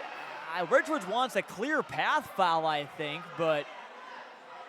They also want it to count. They want to count the bucket. I don't know if they'll give it to him. Doesn't look like they're giving it to him. Actually, yeah, I think you are right, Nick. They were wanting the bucket to count rather than a clear path foul, but a good foul from Nauer there. You don't want to give up the open layup. That's about as best as you can do, and Richwoods is not in the bonus yet. Definitely saw the mismatch there on that and chose a very good foul. Here's Herron. He's got 16. Deep 2 on the way from Rickman was no good. Maybe not the most efficient shot there for the Knights. Under 3 to play. Great defense by Rickman. Rebounding after that shot and poked it out. Tried to get it to Walker there. Here's Smith Holly in the corner to tie! 50-50 in the dungeon with 2:31 to go, and Richwoods calls timeout. This place is going insane after that 3. What a shot from the cold-blooded freshman, Amarion Smith Holly. He's got next in Peoria. I like the play on words there. And there's a lot of good freshmen here in this Peoria area. Again, I'm not going to say outright that he is the best. Peoria High has got some great freshmen. Nigel Moore, Orlando Edwards, Jacob Duffin. We actually just wrote about them on CSM Overtime earlier this week. And we'll have a story come out about the Richwoods 9th year pretty soon. Our Owen Dimple caught up with them as well. But again, lots of great young talent in this one. You know, Smith Holly's got 13 for Richwoods. Haven't seen a ton of Chase Caston, at least scoring the ball, but he's got some big minutes for Normal Community as well as a freshman. But again, it is senior night. Normal Community seniors have played good with Walker and Russell, and Richwoods seniors have also played good as well. So it's going to be interesting to see if it's going to be the young fellas, or are they going to say, hey, this is my time, or is it going to be the seniors? You know, they pull one out here in one of the last few regular season games of their career. I think if you're the players, you're sort of hoping for anyone to make a play here. I don't think it really matters whether it's a senior or a freshman. I think you're just hoping for a basket or maybe a defensive stop, maybe. Don't go anywhere, folks. 2:33 to go, and you're not going to want to miss the end of this one. The best basketball you'll see in Central Illinois here tonight. Also a big game going on between Metamora and East Peoria. Sounds like our Gavin Russell is at that game. Smith Holly nearly picked Nauer's pocket. Hands have been very active tonight. Here's Burdett. Working it around. Smith being hounded. Osborne feeds the big man. Here comes the triple team, and we get a foul on the floor, it looks like. That's best case scenario if you're going to foul. You definitely want it to be on the floor rather than a shooting foul. 23 Caston back on for Normal. Oh, that foul will go on Rickman. I think that's number 3 on him. Had a huge defensive play last possession to get that steal that set up the Smith-Holly triple. Now under 2 to play, and Dave Witzig calls timeout. Got 3 left, and why not use them? Did not like what he saw there coming out of that timeout. So we'll see what he draws up here. Again, with 1:57 to go, you're gonna hold or are you gonna just go for the open shot? We will see, but you can scan that QR code on your screen right now to dive deeper Remember, hit the stories you care about on CSM Overtime. Features breaking news and nightly roundups of area scores. I know I'll be up late tonight writing all the area scores and the top performers from all the games in boys basketball tonight. No girls hoops tonight. They're getting ready for the postseason. And remember, if tonight's game does go to overtime, again, we'll hit you with that discount code to get your first month for $1. Get you all the way through the rest of basketball season, and also for our baseball and softball previews coming up. Spring sports season not too far away. I will say it's definitely looking like it could go to overtime. It is looking like it could be that way. Our game last Saturday between Morton and East Peoria went to OT as Richwoods commits a foul there. That was on Heron in the near corner. I think that's number 2 by my count on him. And it'll be Burdett to trigger the inbound. Finds Walker. Now back to Nauer. Any foul now will send the Ironman to the line. Osborne finds Burdett. Just all these Ironman defenders are blanketed. Oh, and Smith-Holly nearly came away with it. And that's going to be an over and back. He did not touch that ball. I could not tell. But that one went untouched into the backcourt, and it gives it back to the Knights with just under 100 ticks to play. I think if you're a Normal Communities head coach there, I don't think you wanted to draw that up out of the timeout. 50-50 game. Who is going to be the hero in this one? Bailey's got it. 2 points for him on his senior night, but he's played big time on defense. And William Smith will call his third timeout. I will say it's shaping up like my prediction might happen. No, we don't want to jinx it too much, Nick. Again, yeah, you're right. 90 seconds still to go. But, again, in the huddle, inside Richwoods huddle right now, and Nick, who is the guy that you are looking for? Who's your number 1 option, and who's your number 2 option if number 1 isn't open? I think number 1 option is Marlon Huron. I think you definitely got to look for him. He's played a great game so far. I think he has like 16-ish points. He's played great, made some big-time shots. I think if you can't get him the ball, I think you go with Smith-Holly. I think that the freshman, I think, should be your second option, as crazy as that sounds. Yeah, well, he drained that big 3 in the corner, so, again, he's shown that he can meet the big moments. And it's Heron, Bailey, Smith-Holly, Caldwell, and Rickman on the floor for the Knights. All 5 of their starters, and Russell just almost tackles Smith-Holly from behind. Certainly unintentional, and only their 3rd team foul, but that one will go to Russell. That's just his first.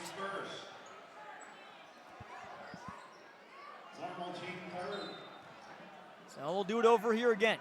Heron inbounds it to Smith-Holly. Can't afford a turnover here if you're Richwoods. At least you got to end this possession with a shot. Yep. That's the important thing. Exactly. Caldwell feeds Bailey. Heron to Smith-Holly. Nauer's been playing some intense defense on him. Burdett tries to poke it out. Smith-Holly regained possession. Nearly a dangerous play there. 1 minute to go in the dungeon. Almost ended with a little turnover that you just said. At this point, I think Richwoods is going to hold to the last shot. Possibly. You've come this far. Yeah, with no shot clock, you could definitely do that. And again, William Smith still has 1 timeout in his back pocket. They'll shoot. No good. Walker brings in the mist. Created some space. Thought maybe a push-off there. If you're Richwoods coach. Oh, and Burdett turned it over. No foul. Back to the Knights. Wow. Who wants this one? Yeah, I know. I mean, if you're Richwoods, that is definitely the shot, though. It was wide open, little mid-range 2-pointer there. It was definitely a clean look for Huron, just couldn't get it to go. So 34.3, I think with this much time left, I think you definitely try to hold for the last shot. And again, you do have 1 timeout left if you get in trouble. It's Nauer on Heron. Now here comes Russell. Heron finds Barksdale. Now Keontae Pollard, number 20 into the game in the near corner. Here's Heron. Can he be the hero on senior night? Wow, they might give it to the freshman here. Here's Smith-Holly, 1-on-1 with Russell. Less than 10 to play. Nearly a travel. Here's Heron. A foul there on Normal Community, and that is a very aware and a great play to do it with 2.5 to go. Not going to put them on the line yet. And now it's going to be not quite a catch and shoot. You have time to maybe take a couple dribbles. Yeah, time for a catch and maybe one maybe 2 dribbles if you do it quick. Yeah, if they're quick. And again, Community is probably going to put someone in the paint. They're probably going to put Walker down there. Maybe they even put him on the perimeter and try to take away the 3-pointer, the step back. He has blocked a jumper. That was about a mid-range earlier today. Definitely shows he can get out there on the perimeter and play some defense. At this point, you got to go to a shot creator if you're Richwoods. I think Huron is your shot creator on this team. It's funny you said that. I was going to say, I think Smith Holly, we've seen him do some acrobatic moves, shoot some floaters, some fadeaways. True. Not the biggest guy on the floor, but he has shown he can create his own shot. Again, maybe you get an open look and maybe it doesn't matter who shoots the ball. But again, with 2.5 to go, and just the intensity of this game all the way through, you can probably bet Normal Community is going to be playing not two times, but they're going to be playing Richwoods pretty close, I would assume. Yeah, I would assume. And if you're Coach Smith here, I want to see what he draws up. And who he goes to with 2.5 seconds. So Heron's the inbounder. Now you got to keep an eye on him because sometimes they can be the most dangerous person on the floor. Here we go. Heron inbound. He's got Pollard for the win. Heron too strong.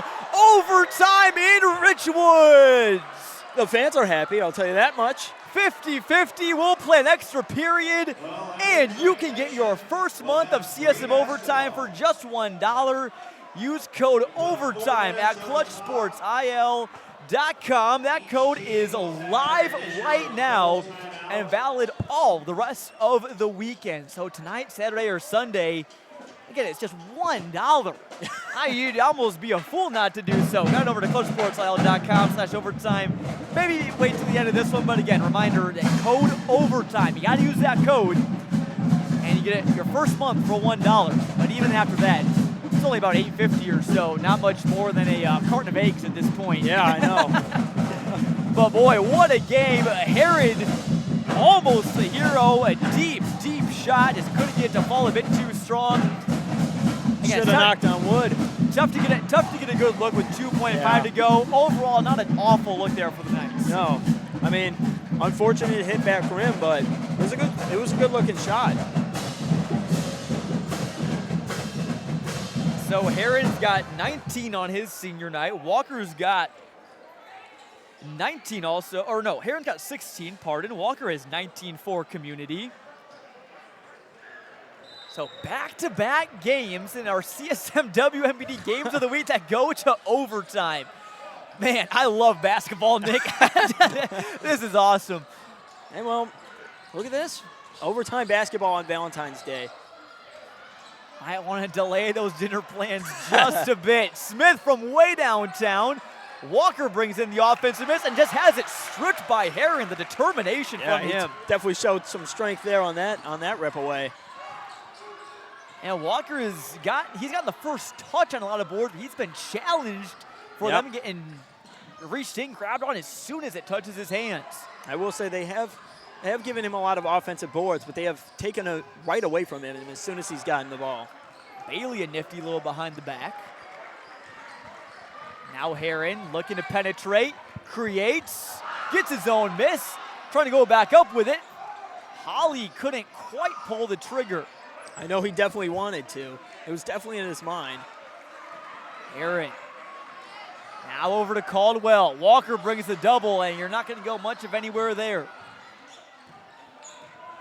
Looks like they're going to reset here. Bailey, nice crossover, slicing in and drawing the foul, but what a move there from Bailey. Smooth as silk, just dancing like a ballroom dancer into the lane. I thought they were going to reset. No, it was just Bailey looking to make a play, and he made one very well with that crossover.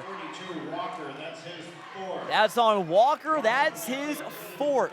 Yeah, I think if you're Normal's coach, you're not looking forward to that.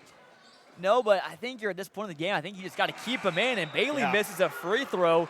I wonder where this game would be, Nick, if both teams, made, say, 75% of their free throws, because Richmond started off good from the line. Now they're having some trouble. I would say, I think this is like a 70-ish point game if both teams shot well from the free throw line. I don't know if I would say that much. I mean, there's been a lot of free throws. There certainly have been. Richwoods, though, does get the lead as Bailey knocks down 1 of 2, so that's big.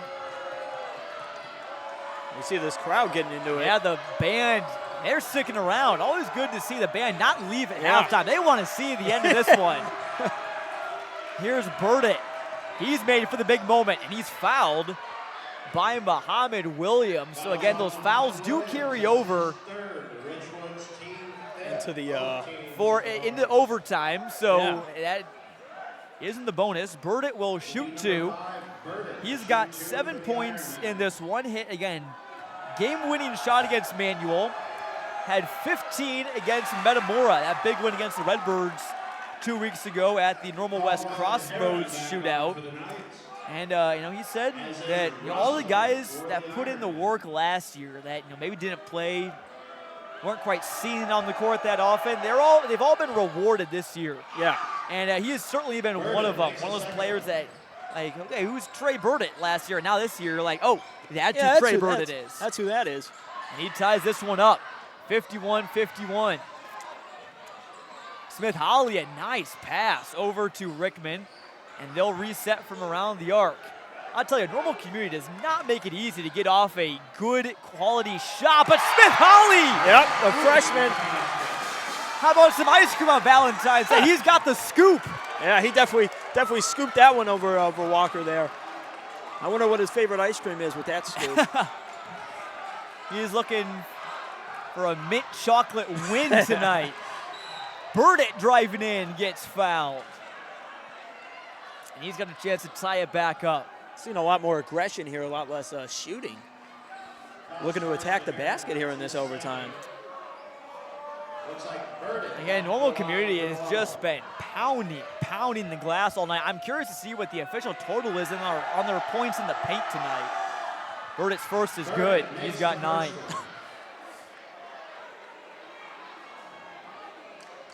So one more to put him in double figures. Could tie the game up as well. And tie it back up. He's got it. So Burdett, the second Ironman in double figures here tonight. Still have not decided anything in overtime yet. This one has been back and forth. The Richwoods trailed by double digits, more than 10 in the second quarter. Then Kobe Walker got on the bench in foul trouble, had to sit the rest of the second. And Richwoods led a slim margin at halftime, led by 2 heading into this third quarter. Ooh, sort of lost the handle there. Nearly turned it over.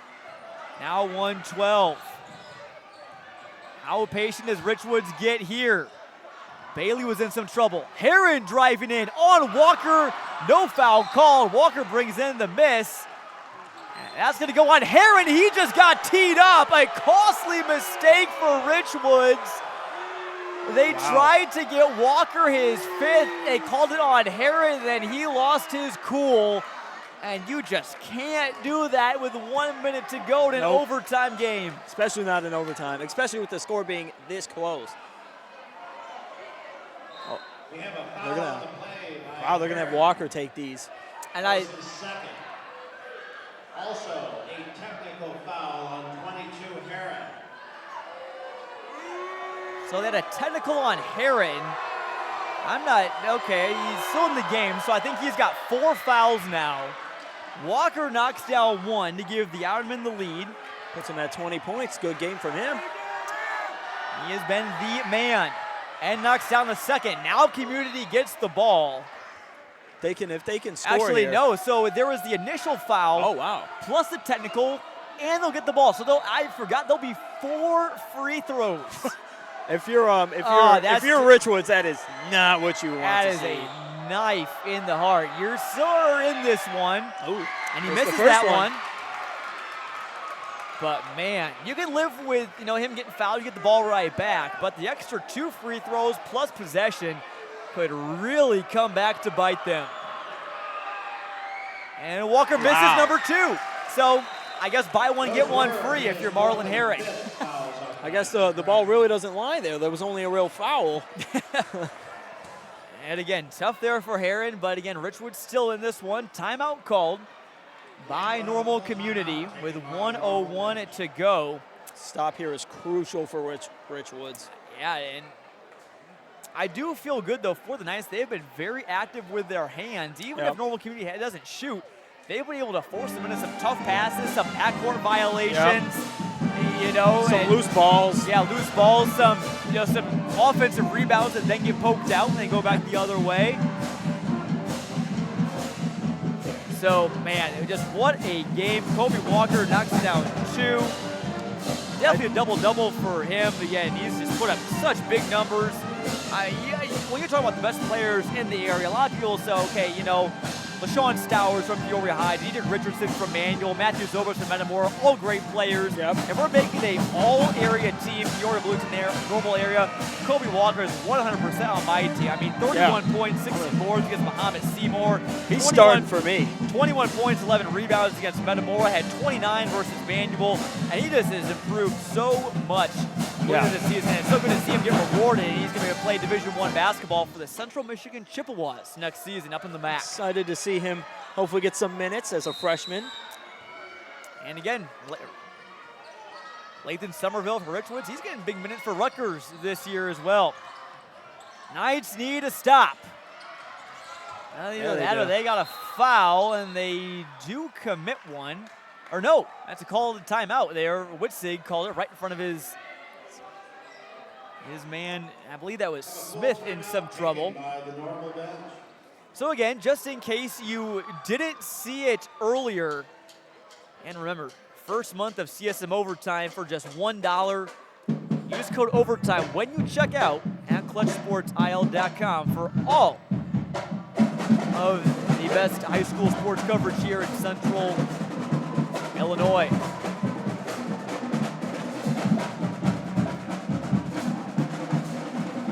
And 53. Both teams are in the bonus.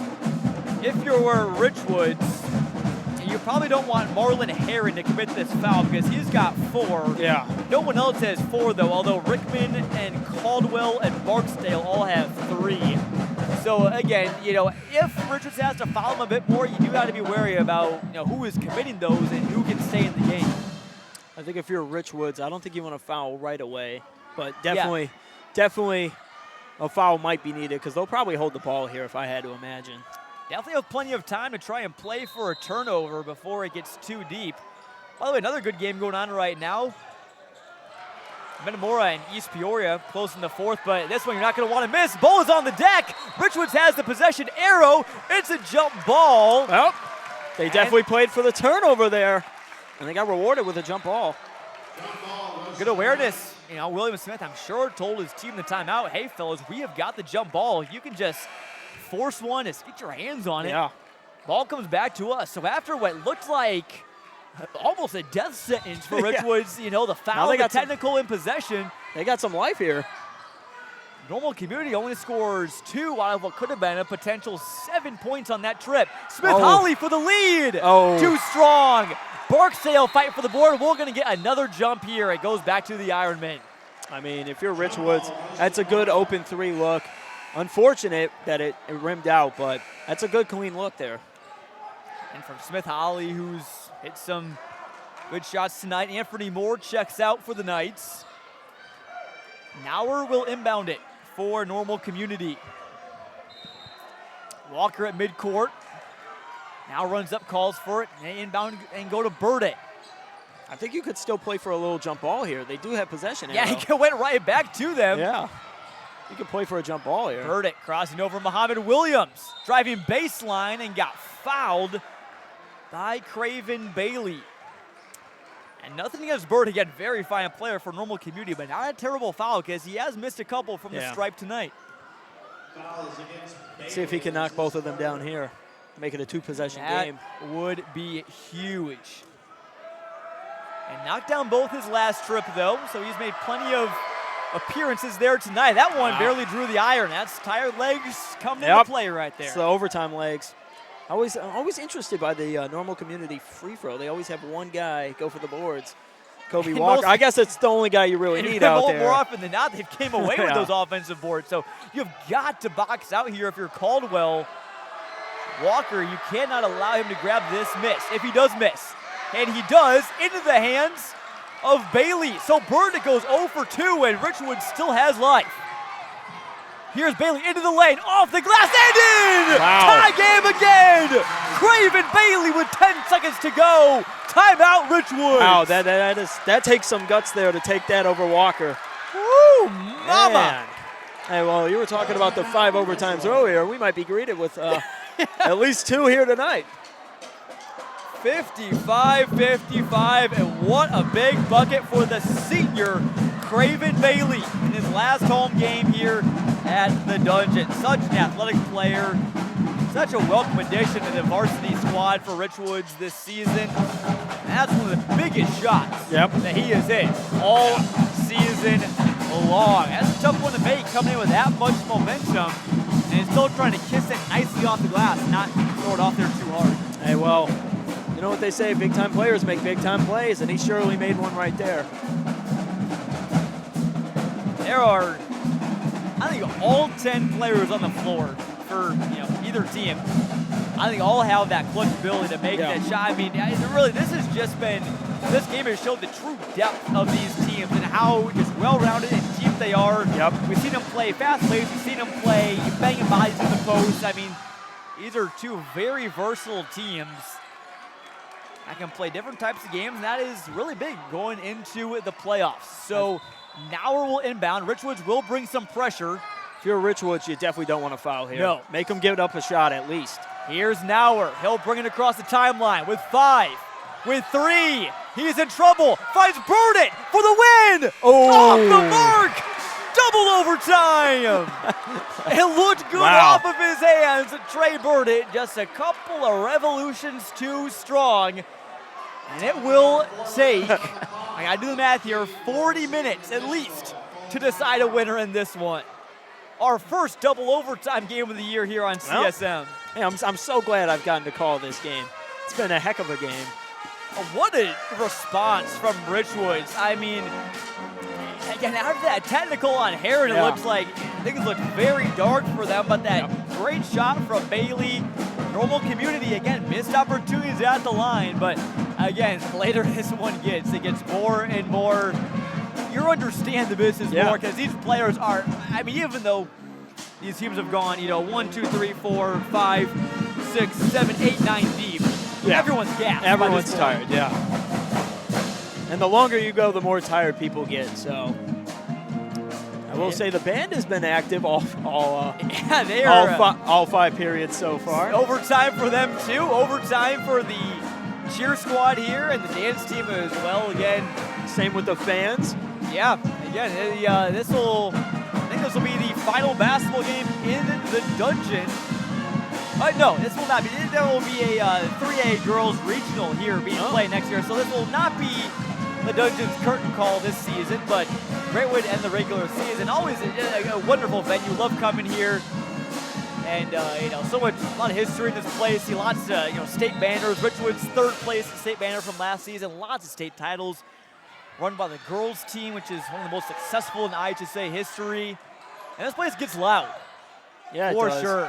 Smith, nearly a travel. Walker tried to go up with it. He got fouled. Believe it or not, Nick, we still haven't had our first player foul out. Although I don't know if we'll be able to say the same thing by the end of the second overtime. That one goes on Rickman, and that's his 4th. The longer you play, the more fouls occur, and that definitely puts some players in foul trouble. 31 more. So Rickman will come out, and Moore comes back in. Richwood students are going to let Walker hear it here. Went 2 for 4 on his last trip to the line. First one rolls in. This place has gotten loud. We'll say they're definitely letting him hear it. Definitely the bricks around this gym certainly help reverberate the noise. Every brick, when you walk inside of a gym and you see the bricks, that's when you know this place can get loud, and it will. Yeah. Despite this place not being quite full because of the snow here in the forecast tonight. Walker goes 2 for 2 and has got 23 points by my count tonight. I mean, 25 on the scoreboard. I could be wrong. If you made it out here, even if you're watching online, you have definitely seen one of the best games all season from these two teams. All I gotta say is if you did decide to wait until this one finishes to go on your romantic Valentine's Day date, play. as Kingston Caldwell finds a date with 2 points right there, and you want to wait to the end of this one to go out. I am sorry. Unfortunately, Clutch Sports Media will not be able to pay for your for your relationship counseling or therapy that might ensue. Maybe you've just gotten back wide open from Valentine's Day dinner, and 3 ball goes off of the Knights. Caldwell is enraged by it. And the fans don't like that call either. Tough call there, but I think it did deflect off of a Knight. Chase Caston, the freshman, back in for Marcus Russell on Community's side. I want to see what they come up with here. Right to Walker. Now to Burdett. That normal Community offense was just had so much good inside-out action in that first quarter, although it's been taken away a little bit more here as this one has gone along. Burdett over to Smith in the corner. His 3 ball got it to go. Community was looking for a big 3, and they finally got one. They got one. Hands in the face, too. Did not make that shot easy. Smith has got 6. Now into the lane. Nice dump off to Caldwell. In some trouble. Over to Moore, who's tied up with it there. We get a jump. Stays with the green and white. Now if you're Richwoods here, Nick, do you go for the 3 and tie it right back up, or just go for the 2 and try and play some D? I think if you're Richwoods, I think you go for the 2 and you play some defense. There's still 2 minutes, 30 seconds left in this game, so plenty of time to get a missed shot, force a turnover. I think you take your easy one. And they have shown that deficits do not faze them. What an effort here for Richwoods tonight. Another dump off. Caldwell's baseline floater is short. That's a tough shot right there, especially with Walker there. Yeah, the wingspan certainly played a factor in that one. Now the Ironman might slow it down. Walker double teamed. Smith almost pulled the trigger. He saw one go in and thought about making it 2. Not sure if that would have been the shot this time around. Now trying to nurse this lead. Richwoods, another steal. It's Smith Holly taken away and into the hands of Nauer. Now Burdett. Blocked by Bailey. Off of Burdett. Back to Richwoods. That's a heck of a block, and a big-time block, too. It keeps it a one possession game. Oh! I didn't even see him there at first. Oh, my. I thought that Smith Holly had the wide-open 2-on-1. I thought once it got poked out, okay, it'll stay with Richwoods, but that ball just lasered into the breadbasket of Andrew Nauer. And what a block by behind from Craven Bailey, who's played some really good, tough post defense tonight. I will say he's definitely making his senior night Another turnover. memorable. Smith Holly lost it, and he is down and shaken up. He is still on the floor, and now the referees will stop play. And nice signal there by Dave Witzig. He also pointed it out. Hopefully Smith Holly is okay. That's not what you want to see if you're Richwoods. Drove in and lost control. Yeah. Definitely not what you want to see if you're Richwoods head coach there. One of your best players going down there with a foul, or not a foul, an injury. Hopefully he's all right. He looks to be just a bit shaken up, walking off under his own power. He's going to get a visit from the trainer, so that is good to see. Yeah. But again, not going to have him, at least for the time being. Hopefully and he's that all just right. teaches you next man up mentality. Yeah. You know, who's going to come in for Smith Holly, and you always got to be ready. Yep. When your number is called, and it looks like Truman Raher, another senior for Richwoods, is going to check in for him. Made a big three-pointer earlier this game. See if he can keep it up right now, especially when they need him most. He can really shoot the rock, but Richwoods has to get a turnover, and they do. Bailey, Euro steps in, got it. Craven Bailey, Mr. Clutch for Richwoods. Well, way to step on the gas pedal a little bit there. Play aggressive. He got the steal, so definitely worked out in his favor. Read the passing lane and worked out to perfection. Double overtime theatrics here from the dungeon. This one's still not over. Here's Burdett driving in some trouble and gets fouled. Knights fans want to travel. Wow. We'll see who this one is called on. So it looked like he lost the ball there for a little bit. That's on Kingston Caldwell. I believe that's his 4th, if I'm not mistaken. Subs getting ready to check in for Richwoods. It looks like that's Elijah Barksdale getting ready to come in. Russell ready to check back in for Community, and Burdett knocks down the first. These are some clutch free throws here. And again, I want to just remind folks that again, that overtime code still valid. $1 for your first month of CSM overtime at clutchsportsil.com. I think if you're Richwoods here, I think you kind of, if he makes this, I think you lean toward the three-pointer. Makes it. So I think if you're Richwoods, I think you lean towards the three-pointer here. Obviously, if the 2 is open, you take it, but I think you lean towards a three-point shot here. If it's open, I would say. Yeah. You might want to take it. Yeah. Not a contested one, but yeah. Open three-pointer. Might as well throw it up there. And again, Smith Holly is probably one of your, three-point shooters, but he is out now. Maybe this timeout might allow him the time to, maybe kind of get his wind back and maybe kind of rest his little malady that he just suffered. But again, putting Truman Ryer out there on the court is not the worst option. Nope. He's got 5 points tonight, and he has been a big three-point threat for Richwoods. Definitely a three-point shooter out there if you need a 3. We have played 39 minutes of basketball tonight, and who knows, we could still have more in store. Still have 3 more overtimes to reach the all-time CSM record for longest game, but these teams are playing like they want to go there. And they want that title. Yeah, and again, normal community reminding you all was at stake.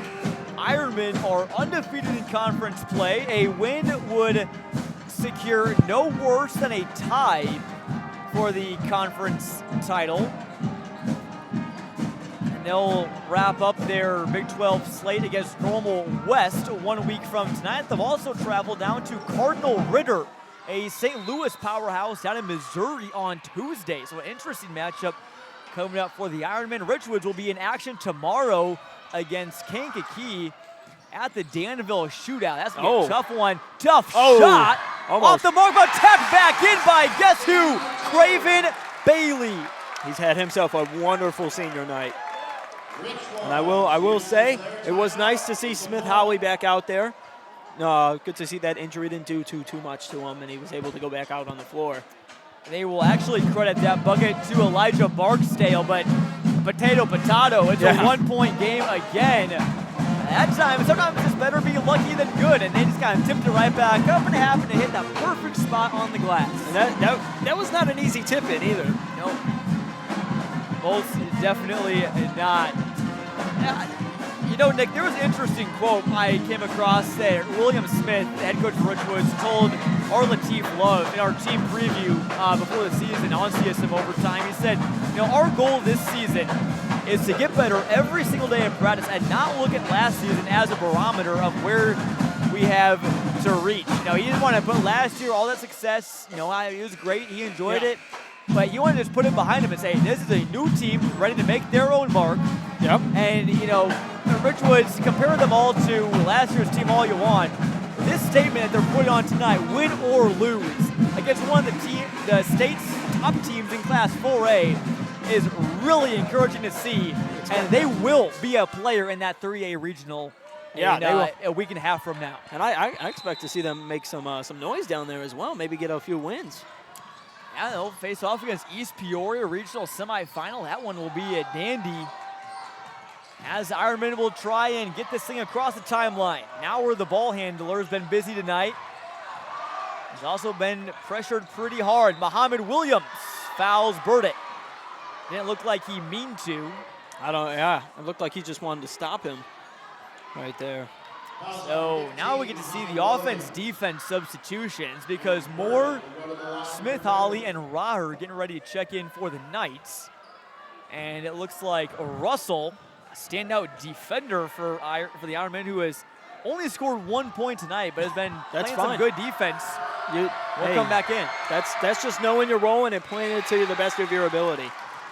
Burdett misses the first. He's missed a handful tonight. Again, I want to know what Kobe Walker's stamina is like. He's barely come out of this game, and he's the biggest guy on the floor. Testament to his conditioning. I was going to say he's definitely showing the Central Michigan coach that he could stay in a long time if they need him to. And they get an extended break back in the second. Grabs the miss without even having to jump. Just grabbed it right over the head of Truman Raher. Now Burdett's in some trouble. And Dave Witzig called timeout just before Normal Community found some trouble. So I would say if you're Richwoods, that would have been the person to foul Trey Burdett. He's had a little struggles tonight at the free throw line, so if you're looking for someone to foul, you might just go with him. So 22.4 to go. Both teams well into the bonus by this point. Knights have used their last timeout, unless we go to triple OT. Which would not surprise me. You never know. This game has had it all. Normal Community still with one more timeout. I think you're at the part of the game where, I don't mind a foul right away if you're Richwoods. I know you put them on the line, but given their struggles, no one has really been a knockdown shooter from the line tonight for the Ironmen. Yeah, and I would say if you're Richwoods, you also could look to get a loose ball here. They've been aggressive on defense and have caused a lot of havoc out there on the court through what almost is 6 quarters. So we'll see if they can make some noise here with 22 seconds left. I don't think you can let it go down below 15 or 10 before committing a foul. I think you got to commit a foul by there. That way you're not super rushing offense. Again, you're not going to be able to draw up a play after whatever happens here because Richwoods has no timeouts left. I barely have a voice left after this one. Caston reels it in. Almost. They're going to go with Burdett. They'll try and play some defense.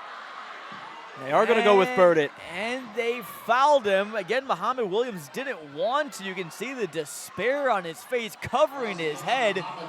He wanted to trap him, and that trap was just about to get there, but that is on the 5th on Amir Muhammad Williams. That'll do it for the transfer from Peoria Quest, but he played some big minutes on defense tonight, and just well done bringing the intensity on his senior night. Yeah, I will say if you're Richwoods here, 1, you're hoping for a miss, and 2, if you don't happen to get a miss, you definitely draw up a play for a 3-point shot, I would say.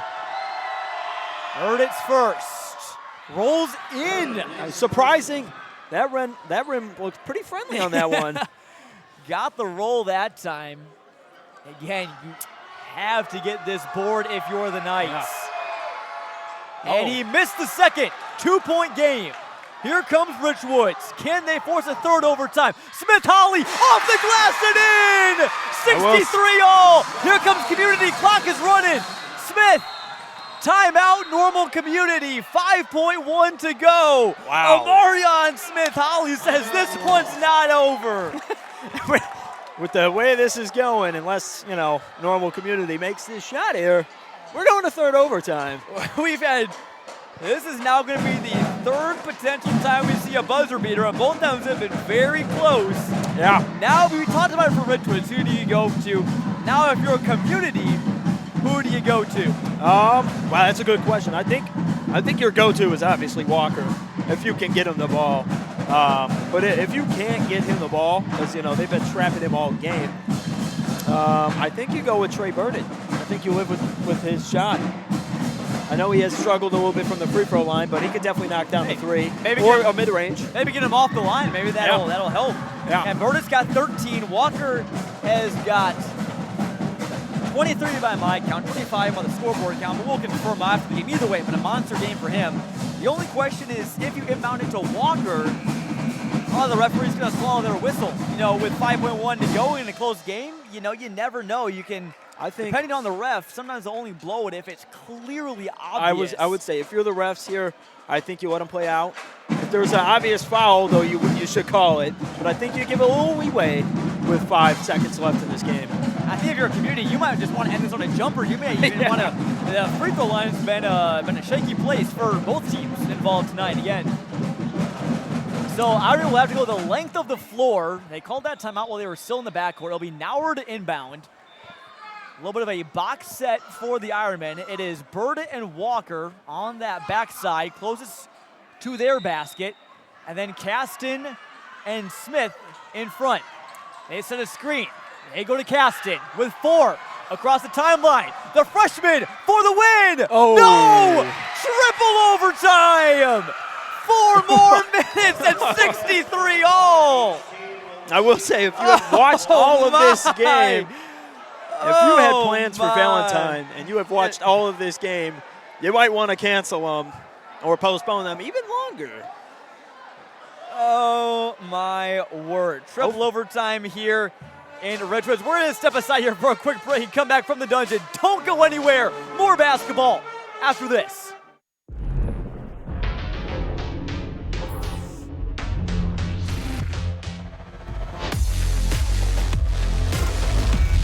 Come on in to Bob Lindsay Acura and test drive the award-winning Acura MDX. Sweep-A-Lot takes care of your pavement sweeping needs for your parking lot or landscape. Sweep-A-Lot is backed by Purdue Pavement Solutions, trusted for paving, sweeping, and parking lot maintenance.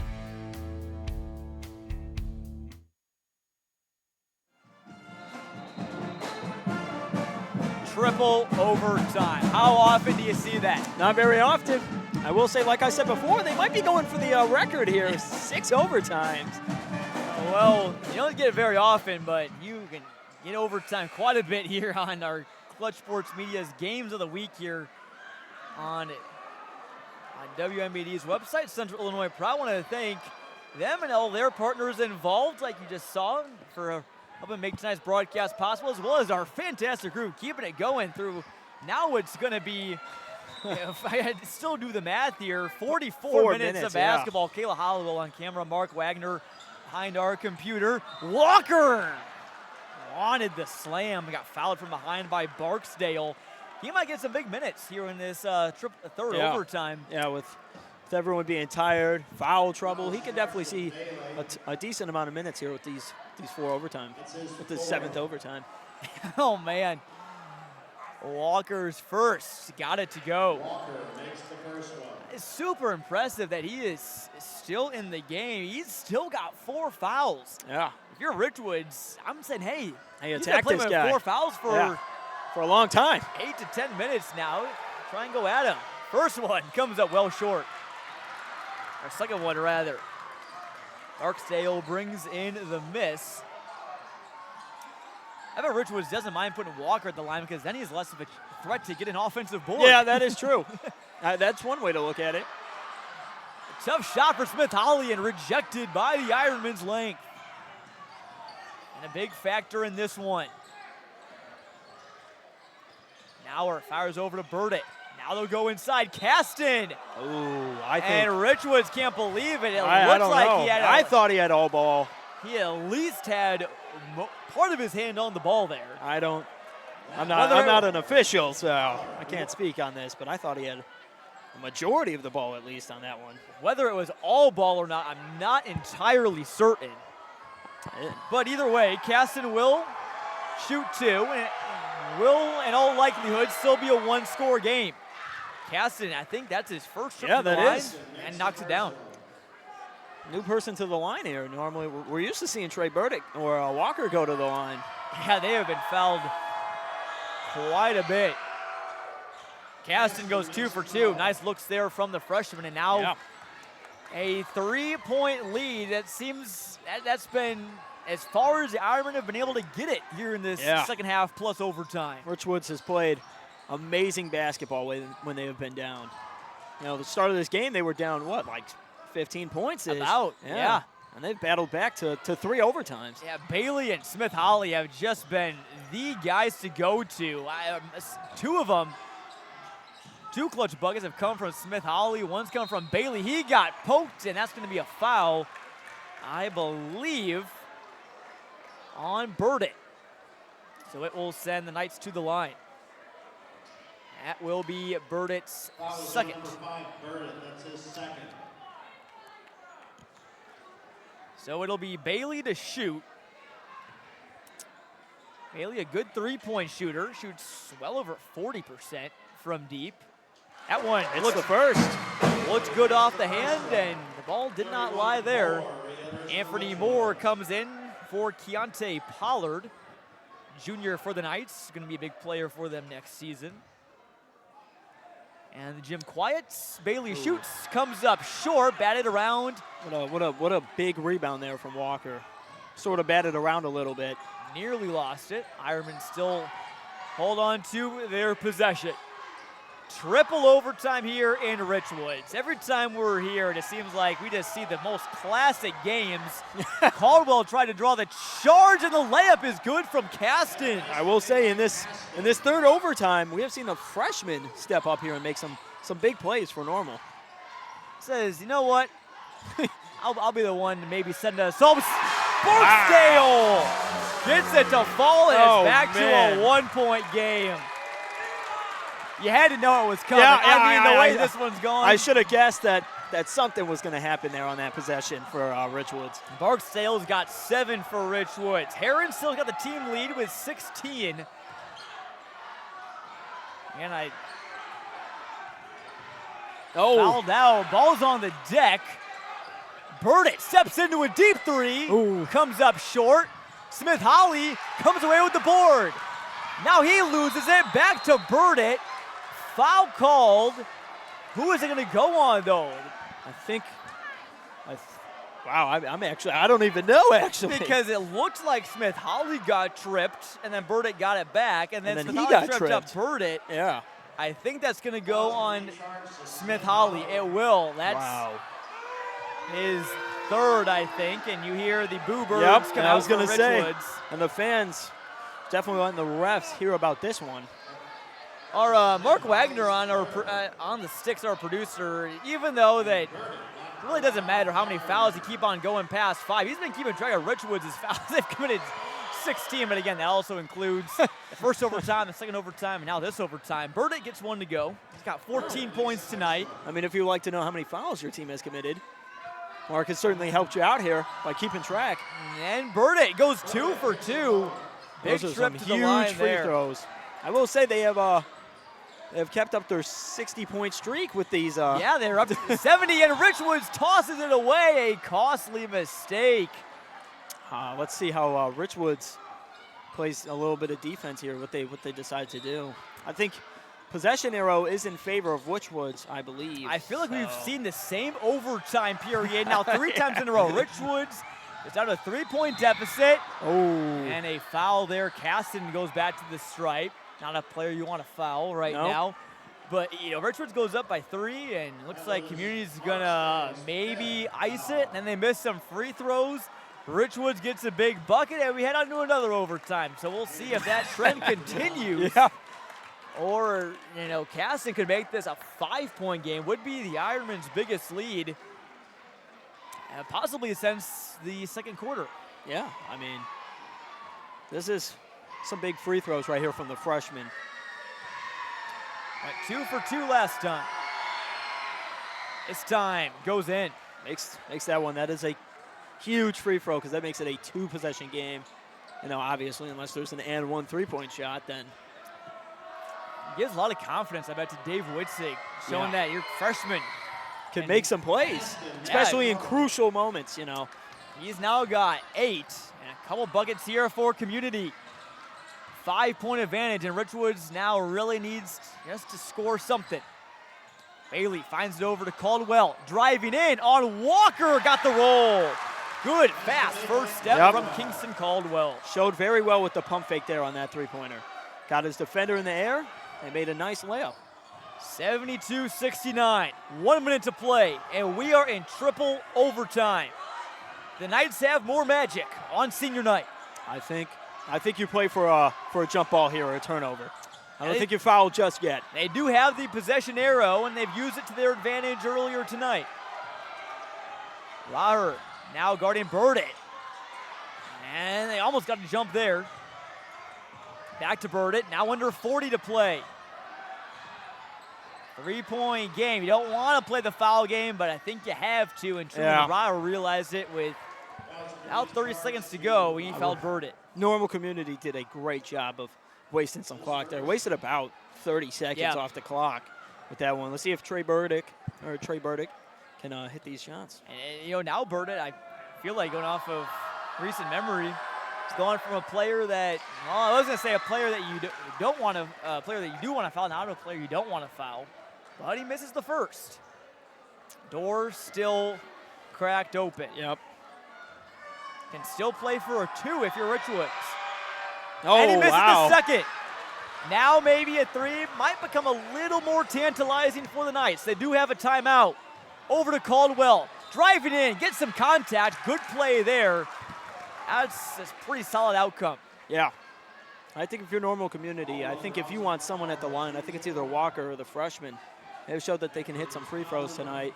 And that's Caston's 4th, so he's got to be careful. And a good job by Caston there to foul him so hard that he doesn't really have a chance at getting the and 1. Beautiful free throw there. If you're Normal Community, you got to get this rebound here on a miss. A rebound here is huge. Also, a free throw here is also huge. Jim quiets again. Caldwell's first, rolls in. The rim has gotten a little bit more friendlier as this game has gone on. I think the rim's tired. I think the rim's gotten worn down a little bit from the triple overtime. Yeah. 1 point a game, and Richwoods brings back their press. Walker's got it, facing some trouble. He's got to get rid of it. Over to Nauer.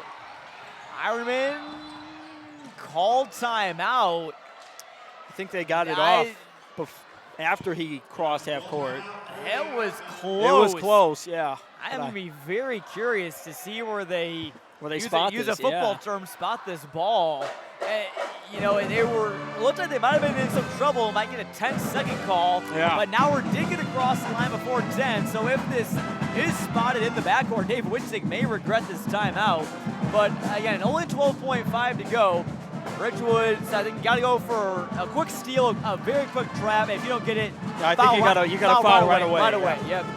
I think if you're Normal Community, I think you go with the freshman here for free throws. Yeah, Caston has been big. As shocking as that is to say, I think you go with the freshman. He has been clutch at this free throw line in this third overtime. 6 points here in this third overtime for Chase Caston, the 6'3" freshman forward, making an impact here tonight. Had some big minutes in their win over Manual, but this one might be his most clutch performance of the season. So they will be inbounded in the backcourt. It will be Burdett to trigger. Here's Smith, now with 10. And get it across, and now they have to foul. Now there's a trap, maybe gonna jump, but no, that was a foul. I don't think he's gone to the free throw line tonight.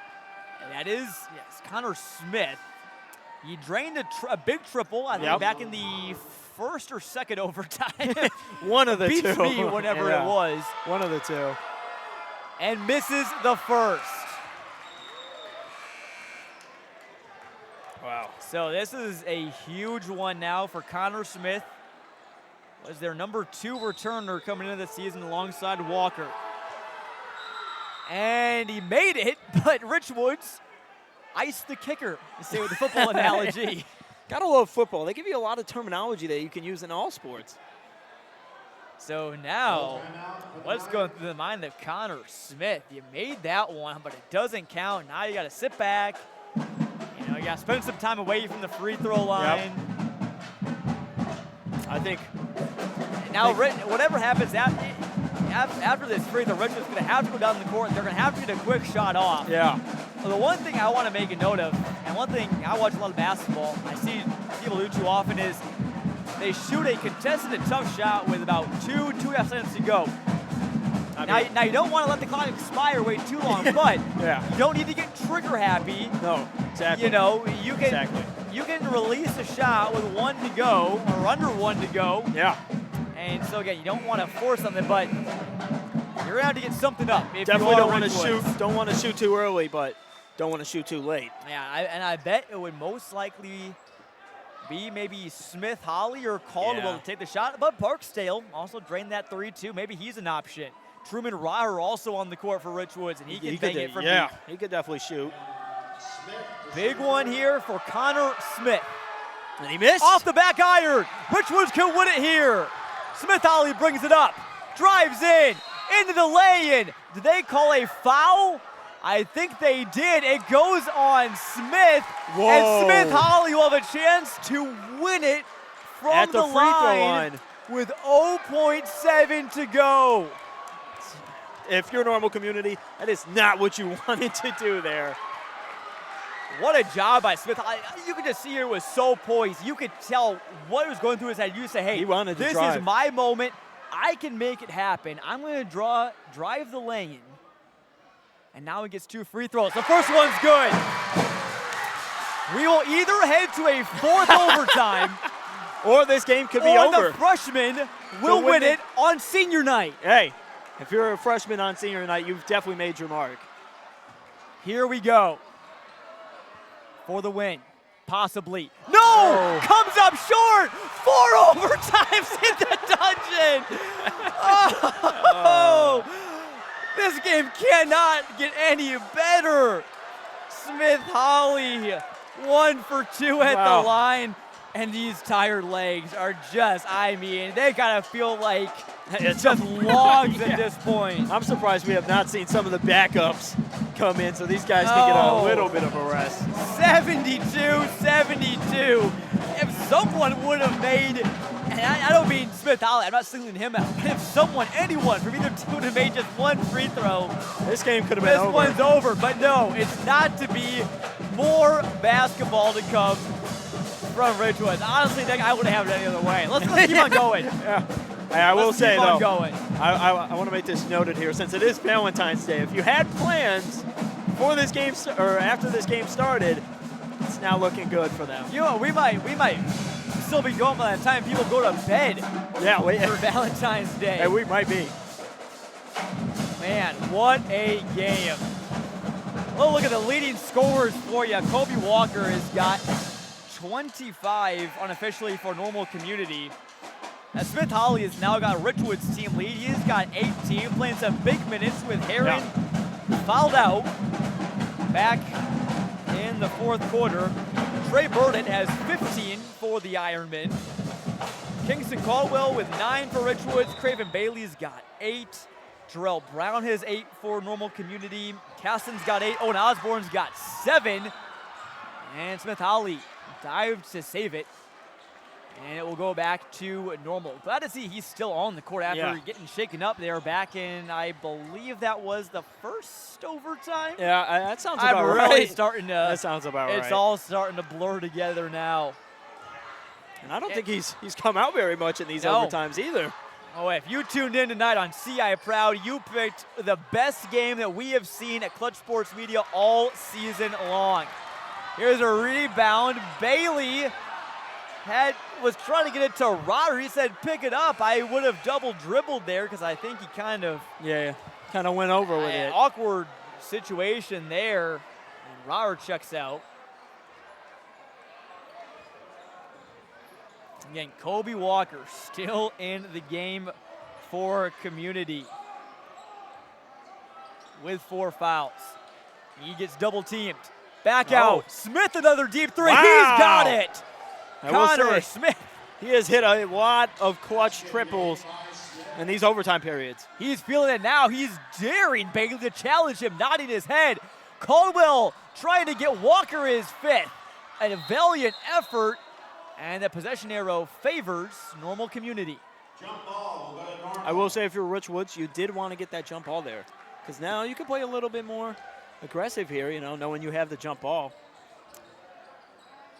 Most definitely. Good to know you have it in the back pocket. And Walker has done just a phenomenal job of playing big, playing aggressive without fouling. He's been doing it for the last 20 minutes. Yeah. It was not looking good when he got that 4th foul, but he has played great defense so far. Another tough shot. Connor Smith starting to feel it here in quadruple overtime. Maybe he's the one to win this one. Yeah. For community. He is really fired up. Talking it now with Smith Holly. Nice cut from the freshman. Walker, that's his 5th, and I don't know about that one. That looked all ball. That looked all ball from to me. our from our angle. From our angle. Obviously, we have a different angle than what the refs see. But much different there, especially by the way Walker was standing. Again, we could not see exactly what happened there, but or did they call that one on Smith? No, they called that one on Connor Smith. Wow. So Walker is still in the game. In this game. That is huge for normal. Wow. That is huge for normal community. So 3 on Smith. Smith Holly knocked down the first. He's got 19 tonight. How will he respond after missing the potential game winner? And gets that one to fall. You're just saving his makes for later. For fourth overtime, for the fourth overtime. That's what he was saving him for. This is officially the 2nd longest game in Clutch Sports media history. I'm so glad I've gotten to take a part of this. This has been beautiful. And it's crazy. It's not even the longest game that we've seen in this gym because the quintuple overtime game between Richwoods and Peoria High 2 years ago was also here. And now we're at it stripped. We get a jump ball, and that favors Richwoods. They've been using the arrow as a 6th man on the court tonight, it seems, at times. Substitution, Ryer back in now for Kai Modeler. First time we've called his name for Richwoods tonight, junior guard. And again, deeper we go, we may be even seeing some JV players, some players we haven't called yet. Yeah. Deeper this game goes, the deeper you have to go onto the bench. These JV players are pretty well rested by now. They've gotten about 3 hours of rest at this point. Mid-range look from Bailey came up short. Bird at the miss, or the rebound, I should say. And Moore fouled Burdett there. Don't believe Moore is in any foul trouble. No, I don't think so. Only 2 fouls for him. At least that's what the scoreboard says. It has been remarkable we've gotten this deep, and the only players that have fouled out have been Amir Muhammad Williams for Richwoods and also Marlon Herrick. That is surprising, actually. Yeah, I'm gonna give Trey Burdick credit. You know, he's had his misses tonight, like you see there. He has knocked down some big ones to, like that one made it a 2-score game. That did. Those are some big free throws. Let's see what Richwoods does here on offense. Got to go quick here. Caldwell gets it to go. He has been going one-on-one on Walker and has been able to finish with Walker trying to avoid picking up his 5th. On a whistle there as the ball kind of rolled around there. Yeah. Modeler back in for Raher. Caldwell up in double figures now with 11. Again, one of many new faces on this Richwoods squad and one of multiple transfers coming in from Dominican up in Milwaukee before this season. One of I believe the only player, at least that we know of, that transferred from out of state into Central Illinois before this season. I don't see those too often. No, I wonder how he feels after that transfer. It's got to be hard, especially doing that, going into his senior year, you know. You get so used to playing in one system with the same teammates. Now he's got to change all of it before your senior year, and he's come up big here on his senior night. Good way to waste the clock here by normal community. Burdett driving in, tough look, falling down. Walker grabs the miss, came up short into the hands of Modeler. He brings it down now and slows it up. Yep. Under a minute to play in 4th overtime. That's a good play. Way to slow it down there. Smith Howley drives in, baseline. He got fouled. You know what would be great? A 5th overtime. Yeah, why not? That would be great. Why not? Fouls charged to Smith. Hey, I will say big props to the band for sticking this one out. They're still over there. Yeah, hopefully parents aren't too bad for them breaking curfew tonight. Yeah. Same with the student section, the cheerleaders. Yeah, boy, they have been treated to a great one. Smith Holly up to 21 points on the night. Holly makes the first one. And there have been multiple chances by both teams to win it. You know, Casson had a shot, I believe. Yep. Smith Holly's free throw, and with 0.7 to go in the third, was probably the best chance for either squad. Burdett Looks like he dropped something there, but Smith only goes 2 for 2. And what do you know? I wonder what you do tied here. at 78. I wonder what you do here. Smith, he's been hot this quadruple overtime. Now kicks it back out to Burdett. Both teams with 1 timeout left. Good defense from Modeler. Burdett dribbling around, now 20. Old Community go for the buzzer beater. It looks like they certainly are. With 12 to go, Burdett still dribbling around. Head fake, almost an and one. Oh, that would have been huge. Yeah, that would have been crazy. I will say he did a great job of wasting clock there. Yeah, phenomenal ball handling there from Trey Burdett. Went 1 for 2 his last time. Burdett's got to have shot at least probably 16 free throws tonight. I'm curious to see what the final scorebook looks like. I bet the scorekeeper's running out of room. Yeah, he is. He probably is. Clutch shot, though, from Burdett, who, again, like I said, has missed, but has made them one they've counted. Oh. This to get up to 80 points for the first time Normal Community's done it all season. They do. They do. 18 Let's for see what Burdett. Richwoods does here. Here we go. Bailey with 6, with 5. Driving in. Can they get a kick out? No! Turned over! Normal Community stays undefeated in the Big 12 and wins in quadruple overtime. Their defense gets one final stand in a phenomenal basketball game, one of the best that you'll ever see. Yeah, certainly one of the best high school games I have ever seen, and will probably ever see. Craven Bailey drove the baseline, got in some trouble. Walker's length definitely made it tough there. Yeah. Tried to find a cutter, and I believe that Russell may have been the one. I have to go back and look, but he may have been the one to get his hand in there. Yeah.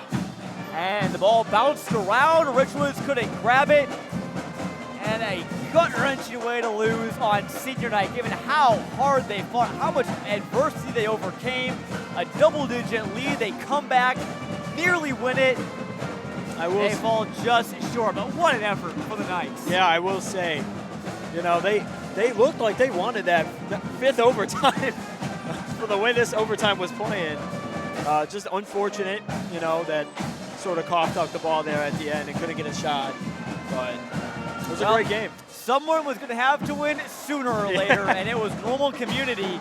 Trey Burdett knocking down 2 free throws that eventually were the difference maker. He had 18 tonight. Kobe Walker with 25. Connor Smith, great job offensively and defensively. He really stepped up, especially once the going got tough in overtime when they were down. Played intense, made some big plays to keep it going and give them a lead. He had 11 for the Ironmen tonight. Those 3 were in double figures. For Richwoods, Amarion Smith-Holly, the freshman. What a career he is going to have. 18, I believe, or no, 22. And miscounted there on my score sheet. Marlon Heron with 16. I wonder what the effect would have been if he would have been able to play down the stretch for the Knights, but he fouled out after that foul in the technical back near the end of regulation. Kingston Caldwell with 11 for them, and he had some big buckets down the stretch as well. Normal Community moves to 24-4 overall, 9-0 in the Big 12. They clinch no worse than a share of the conference title, and boy, what an accomplishment that would be. Yeah. That conference, the Big 12 is just absolutely loaded this season. I mean, I will say that them at worst having a tie, especially with how this game played, I think they're happy with that. Yeah, Normal Community probably going to be favored in their game against Normal West. Close out the regular season, rivalry game to end the season, but you never know. Yeah. Should be a good one. Again, Richwoods, the tough part for them is they're going to have to go all the way down to Danville, just past Champaign, and play tomorrow against Kankakee, who is a state-ranked squad. And I bet Kankakee might be licking their chops a bit. They're going to face that pretty tired Knights team, but they're going to go home, rest up, ice the legs, take some Tylenol, do whatever you got to do. Get out the Theragun. I'm a big fan of those. Those really do the trick. for me. But they're going to rebound. They're going to come back, and this is a big statement, despite it being a loss. Yeah, East huge Peoria, Metamora, Morton, whoever they end up, Peoria High, whoever they end up facing in the playoffs, you can't take Richwoods lightly because they just hung with the team that's one of the best in the state in Class 4A. Yeah. I would also like to, as we're shouting out people, shout out to all the people who made it online, who stuck this out. Who stuck all the round. Yeah, who stuck this out, as well as the band for sticking out, the student section, the parents. Everyone gets a shout out in this 4 overtime game. No, you really cannot ask for much better of a night. We are so grateful you spent your Friday night with us. If so, you made a great decision. Reminder that we'll have much more basketball coming your way next week and the week after. That reminder that we'll be at the Washington Girls Regional, both semifinals on Wednesday, including Washington, Metamora, Bloomington should all be playing. Then on Tuesday, we'll be at we'll be at Metamora as they host Dunlap. Mid-Illini Conference action. Redbirds could win the conference title in that one, so tune in for that. And then after that, on Wednesday, we'll have some midweek hoops coming your way. Non-conference battle between the Manual Rams and the Washington Panthers. Two very gritty teams, should be a fun one. And then on Thursday, we'll have that Washington regional title and girls action coming your way. And more boys and girls playoff action to come after that. That will about wrap it up from the dungeon in an unforgettable game. Normal Community comes in on the road and wins it after 48 minutes of basketball. For all of our wonderful crew, Kayla Hollowell, Mark Wagner, and Nicholas Yosefi, I am Jonathan Michaels saying so long and good night. Happy Valentine's Day to you all. Please enjoy the rest of your weekend, and we will talk to you soon here on CIProud.com.